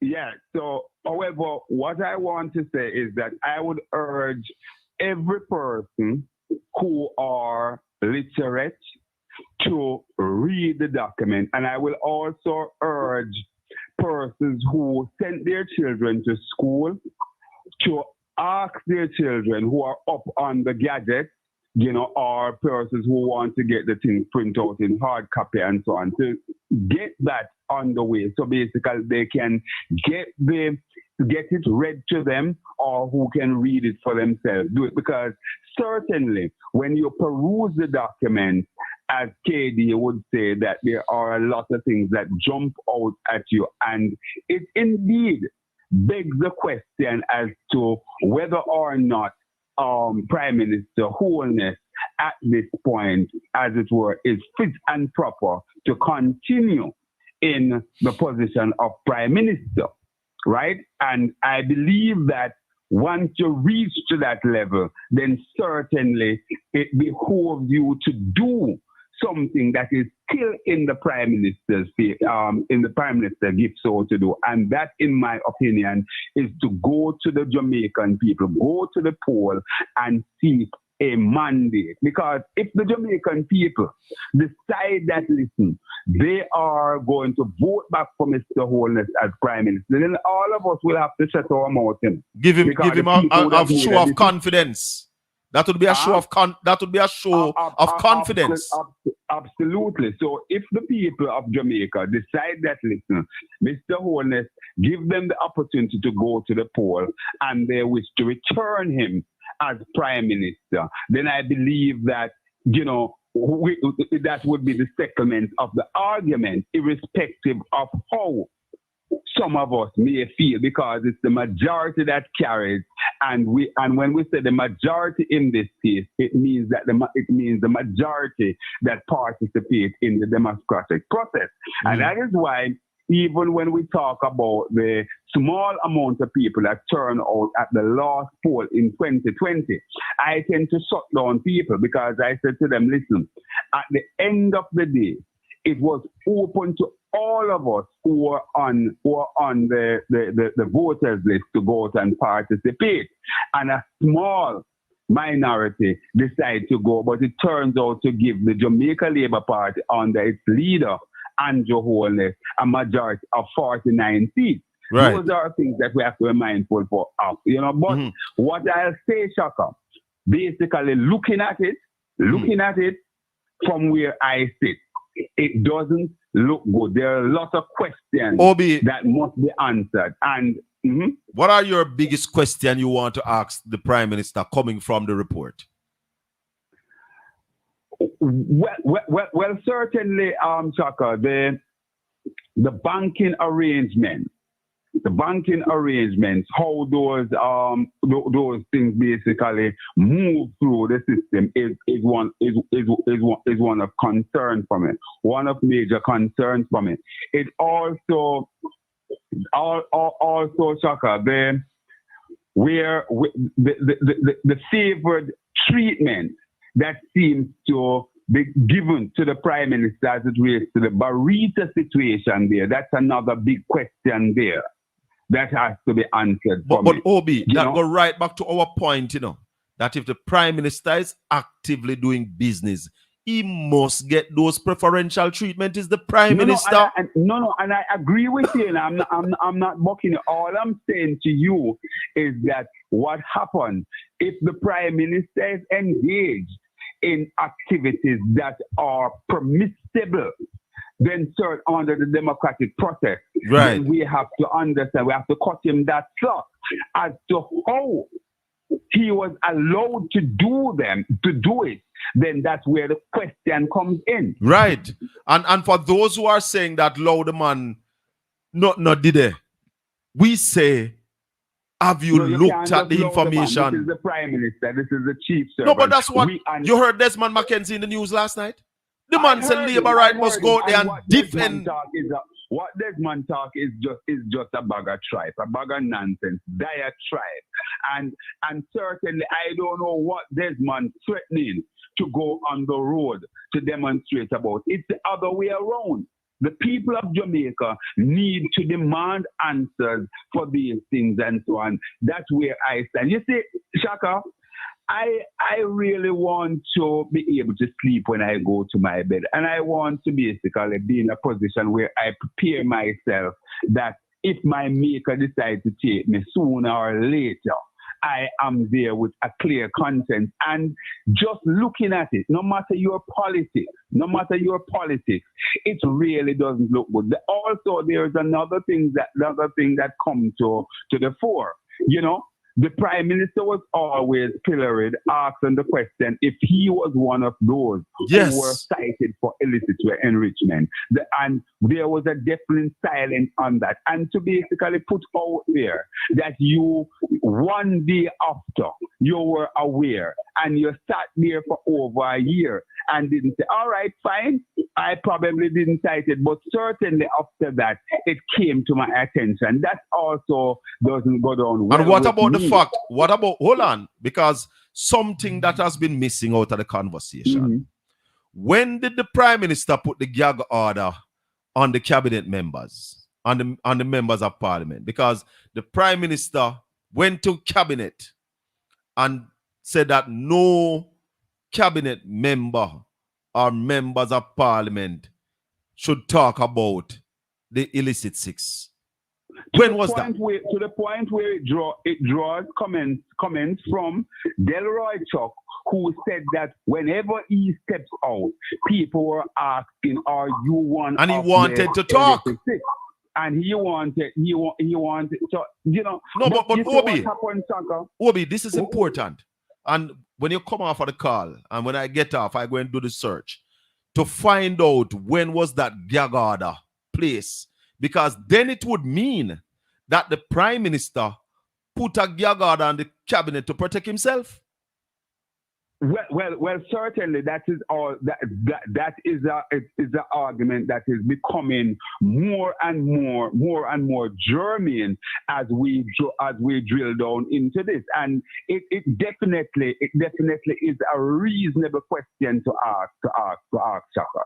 It's a reasonable question to ask, and that is why I put it out there in the public sphere to say, while the call for the Prime Minister resignation, it's one, you know, both sides may have their issue with it, you know, as to whether or not the Prime Minister will go, will he stay, will he answer the call of a resignation. I am saying that the Prime Minister of Jamaica, the Most Honorable Andrew Holness, Brogad Radham Holness, do have in his gift the order, or the authority rather, of calling a general election. So let's say you decide to ignore the call for your resignation. I would say to the Prime Minister of Jamaica, in his own honor, go to the people of Jamaica and say, here I am putting my faith in front of you for you to say, listen, I am fit and proper. You repose the confidence in me to continue to lead this country of 62 years of independence. Here I am. And you are comfortable. Your humble servant. Here I am. My faith is within your hand. And you are comfortable that with all these investigations hanging over the Prime Minister's head, that he should be on a ballot going to the people of Jamaica?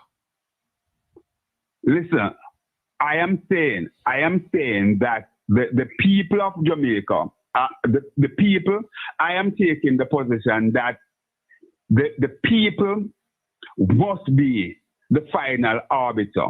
And even with these things, because remember, you know, the Prime Minister is not being charged for anything. So if the people of Jamaica decide that, yes, we are satisfied with you, Shaka, the people of Jamaica have to hold themselves to a high threshold. But Obi, as well, you know. Obi, the people have hold on, Shaka. No, man, I'm not going against what you say. But I'm just asking you a question. The Prime Minister has also been referred to the tax authority of Jamaica. And the FID. Hold on, but let's stay with the tax authority. You want to become a legislator and you have problem with TAJ. Do you think that is proper to be putting yourself on the ballot and you don't sort out your tax issues? All of those are issues that I have concern with, Shaka. But what I'm saying is that I believe that we will be hard pressed to get a resignation from the Prime Minister. So I'm saying that one will have to now pivot, because if you notice, even the leader of the opposition and president of the People's National Party, Mark Golden, he basically gave a two-pronged situation. He said, listen, a resignation or you go to the people. And I am with him on that. I am of the opinion, though, Obi. Let me tell you where I am at. I believe that with all that is hanging over the Prime Minister's head, the Prime Minister's position is uncurable. And untenable. therefore, he should not be on a ballot going to the Incurable people. and untenable. And he should not be on a ballot going to the people. Well, you know, Shaka, as I said, that's a view. That's a view. And it's a very credible view that you're advancing, you're putting forward based on the argument that you prefer. However, one has to be practical in the scheme of things. I don't see the Prime Minister tender his resignation. You see, there's Obi. Hold on, Chaka. Hold on, just a sec. Unless outside force, for example, our big brother to the north, bring pressure to bear on the Prime Minister. So as a practical person, I am saying that the next best thing to do is to go to the people to seek a fresh mandate. You know, I have confidence in the Jamaican people. You know one thing that the Prime Minister need to clear right now, Obi? I didn't hear you. You know one thing the Prime Minister need to clear right now? You see the part of the report where said that some money was taken from the charitable organization to buy them stock, ne? That again, Shaka, I'm glad you remind me. That is a big, you know. I'm glad you remind me because that's also another major aspect of the report that one massive, has to take into consideration. Massive. It is massive. It is massive. But I'm still staying on point, Shaka, to say that based on how we operate around here, and when I say around here, I mean Jamaica, I don't see the Prime Minister tendering his resignation unless there is some pressure, outside pressure, brought to bear, and we wake up one morning with a surprise. Similarly to what we saw from his predecessor, Bruce Gordon, because you know, and this is something that is so interesting, Shaka. Because remember how Mr. Holness become leader of the Jamaica Labour Party, you know. Remember, and could we see a similar situation usher Mr. Holness out of office? Could we see that? I believe that Andrew Holness must step aside. Must step aside. There are too many things, and people are saying that the Integrity Commission should have come to conclusion. They came to their conclusion that, listen, here we are, FID, you need to investigate these. FIC, you need to investigate these. Hold on. FIC, you need to investigate this. And TAJ, here are yours. That's another big point, Shaka, and it's an argument that is swirling over the place as to why did they not go to the FID earlier and so on. And I must say that I listened attentively, and I heard from no less a person, attorney at law, senior journalist, competent one. You know, people may have their view as to whether if she's inside or what, because one of the things that you face in the profession, being a media worker, whenever you say certain things, you're labeled one way or the other. But I want to pay homage to Diane Jackson Miller, who said that she went to the Integrity Commission, to the IC, and it was answered in the affirmative that they seemed to bring in they sought to bring in the FID early in the piece, and the FID responded to them to say, no, do your work, conclude, and whatever happened at the end of the day, send this to us and we will do it. I also want to remind Jamaica, Shaka, as I remind my friend Simon Crosskill yesterday, that it was the FID that arrested and charged Ruel Reid. Remember that? Yes, but one more thing I want to remind you. One more thing. That people are saying that the report, they wish the report was complete and all kind of thing about the report coming out this time. I want to remind you that you were a part of people calling that the IC must table a report, give you an update, table something at the parliament, make we know where you're going.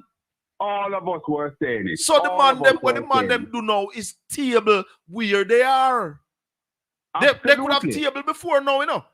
without We some of must the all- details that we're getting now. But they have Good. tabled the report now and said, here is why we cannot, or we are not going to certify the Prime Minister's filing. This is why we're not certifying the man filing. Sitya, look on this. And that is where the rubber hits the road, SHACKA. The Integrity Commission say that, listen, based on everything that they have and how far their remit takes them, they cannot or they will not certify the Prime Minister, even against the background of the person who came in from overseas. There's also another conversation, another thing that we must factor in, is that an outside entity can go so far and no further. Yeah, because they don't have the authority. And then the competent authority now is the FID and, of course, the tax admin of Jamaica, which basically would play their various roles. So, you know, and it also begs the question, SHACKA, why early in the piece, no less a person than King's Counsel, the President of the Senate, jumped out without informing himself that you know, the FID does not have the IC doesn't have the remit to send it to the FID, where not informing himself that there's an MOU, yes, a memorandum of understanding signed by the FID on the IC to deal with these things. Conrad, I'm gonna tell you something. Some people are trying to brush this aside. Mm-hmm. This cannot be brushed aside.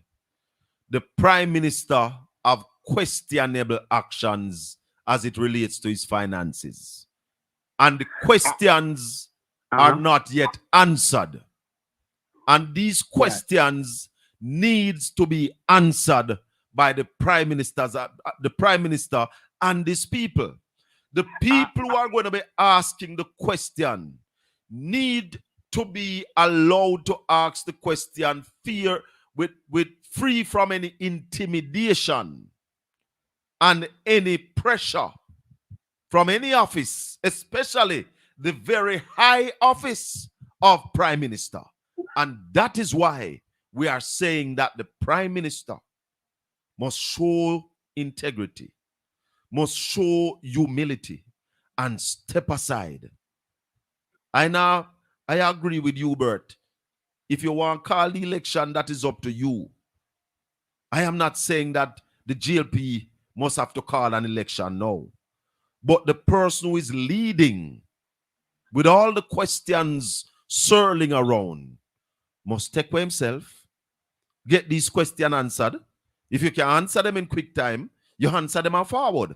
So you can take a leave of absence. But you know, SHACKA, one of the reasons why I would even support going to the poll early is that remember now that you have question mark over other parliamentarians. 7 more. That we have 8 persons who are sitting in the parliament cited for illicit enrichment. No, based on this report, it is clear for us to say the PM was one such. So you have 7 more that we are not that we don't know. So I think you know, going to the election would basically give the Jamaican people a clear choice or a chance rather to make that decision. But I want to close out, SHACKA, by saying that I learned from the best, you know, and I learned from KD Knight. So like him, I am certain not ascribing any guilt at all to the Prime Minister.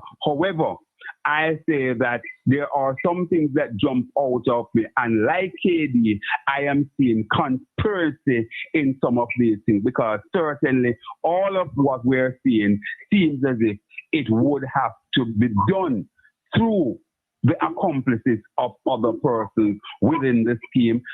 Again, as I started out by saying that if the Prime Minister, like any ordinary citizen, is allowed to carry out business and so on, one would have no problem with that. It is the how and the why that are of concern to us as the Jamaican people. And the report that certainly put in the public domain have some questions, some very serious questions, and that is why we're having this discussion now in this space, and the discussion is taking place all over the media landscape.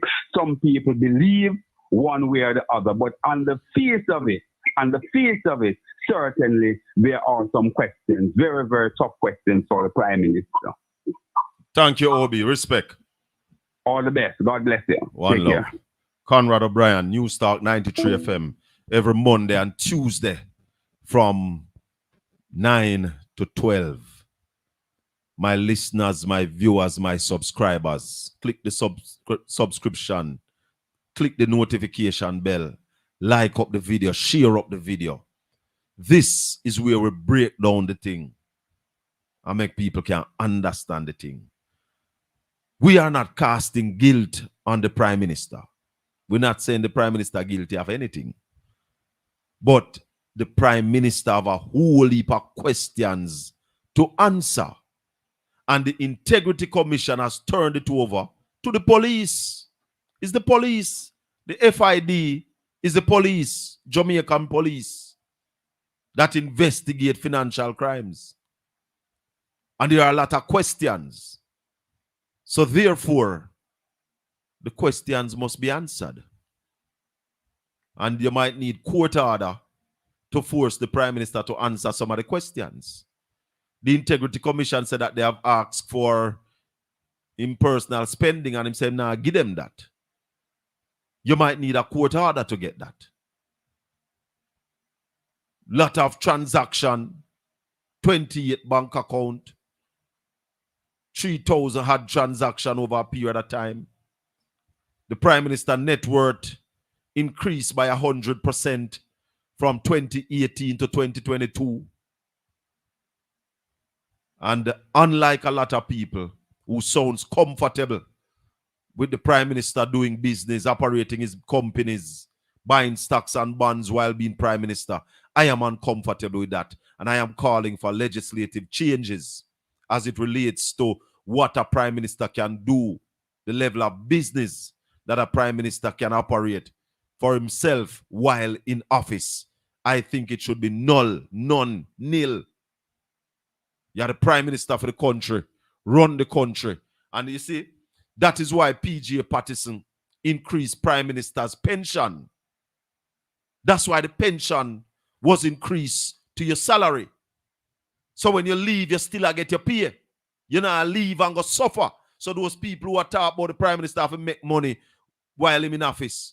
When you reach pension age, you get your salary.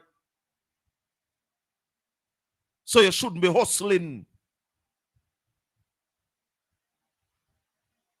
You shouldn't be hustling, Rasta. You guys are sent. Emily Shield Crooks. Emily Crooks. Get the best journalists. You guys are sensational. PM come to the public and help those who trust us to understand. These people are nice makers. Carl no Kirk. Carl Kirk. You see how people like I lead Jamaica. Well, me not even understand what you say, no Kirk. Me not even understand what you say. I don't want to take you on because I don't understand what you say. You say Emily Shield Cook get the best journalists. You guys are sensationalists. The Prime Minister come to the public and help those who trust us to understand. These people are nice makers with agendas. Well, let me tell you something. If you believe that everything the Prime Minister do is okay and there are no questions for the Prime Minister to answer, then I pity the eye. I pity you. I pity you. The Prime Minister get a loan from Barita. Yeah? And the loan supposed to be secured by a house. And at the time when the loan was given, the house was not in the company name to get the loan. Him used some stocks as well, but him never did buy yet. Well, from my understanding of the money when you get the loan for, go buy it.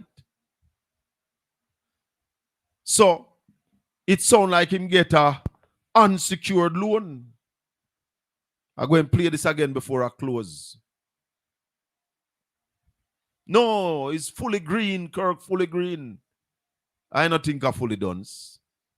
I think him fully green. Than issuing the $50 million for basically an unsecured loan. Barita's response to the Director of Investigation seems to have been that Mr. Honus was regarded as a premium client, and for premium clients, they make certain allowances. Well, it's now been referred to I believe he's referred it to the Financial Services Commission or whichever other regulatory authorities should look at that particular issue, so they will make that particular determination.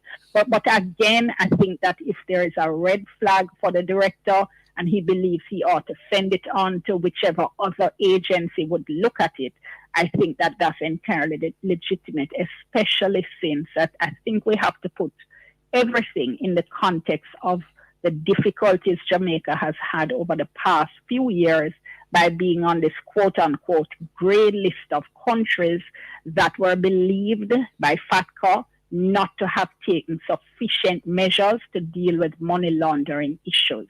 And let me just be clear, I'm not by any means suggesting that there is money laundering involved here. I'm saying that all these investigations have to be viewed in light of the global picture. We have just come off this gray list. The whole idea is, are our various institutions tight enough with their processes? We saw the Jamaican Bar Association go all the way to the Privy Council, for instance, because of requirements that were being imposed on them as part of anti-money laundering activities. So if you're saying that some of your institutions need to have very tight procedures to prevent any kind of wrongdoing, then you're going to have to, I think, look at that across the board. And the Financial Action Task Force's grey list talks about countries under increased monitoring. That's the list that didn't allow Jamaica to do all sorts of fancy things that now coming off that list, we are able to engage in. Dion, one of the big things at the end of the report, also in that conclusion section by the Director of Investigation, was a notation about changes in assets and liabilities, saying that Mr. Holness's total assets in Jamaican dollars increased from about $112 million in 2018 to about $200 million in 2022, while his total liabilities decreased significantly from about $22 million in 2018 to about $1 million in 2022. What is that? Thank you very much, Jody and Quarry D and Jackson Miller from Power 106. We take that clip there and play it for the item. My people, my viewers and my subscribers, Tuesday night, we are going to be on again, the Colin Bell Show. And we are also going to be live on Styles FM. We were breaking down this thing and make people understand what are the issues in that report from the Integrity Commission, the things that the Prime Minister needs to answer, and therefore his position as Prime Minister is untenable at this time and should step aside and allow the investigation to take place unended. Want to thank former Member of Parliament for West Portland, former Junior Minister in the Ministries of Finance and Agriculture, Jigs Enis. Thanks to the former Mayor of Morant Bay, Hubert Williams, for joining us this morning. Thanks to all the callers. The chat room have been very, very active. Yeah, man, share up the channel, like up the video. If you have not yet subscribed to Portland Spice TV, please subscribe. This is where we speak the truth and nothing but the truth. So help us, God. May the good Lord continue to bless and keep you. Make his face shine upon you and be gracious unto you. The Lord lift up his light and give you his peace. Now and forevermore until we meet again. Tuesday night for the Colin Bell Show. Right here on Portland Spice TV. Bless up.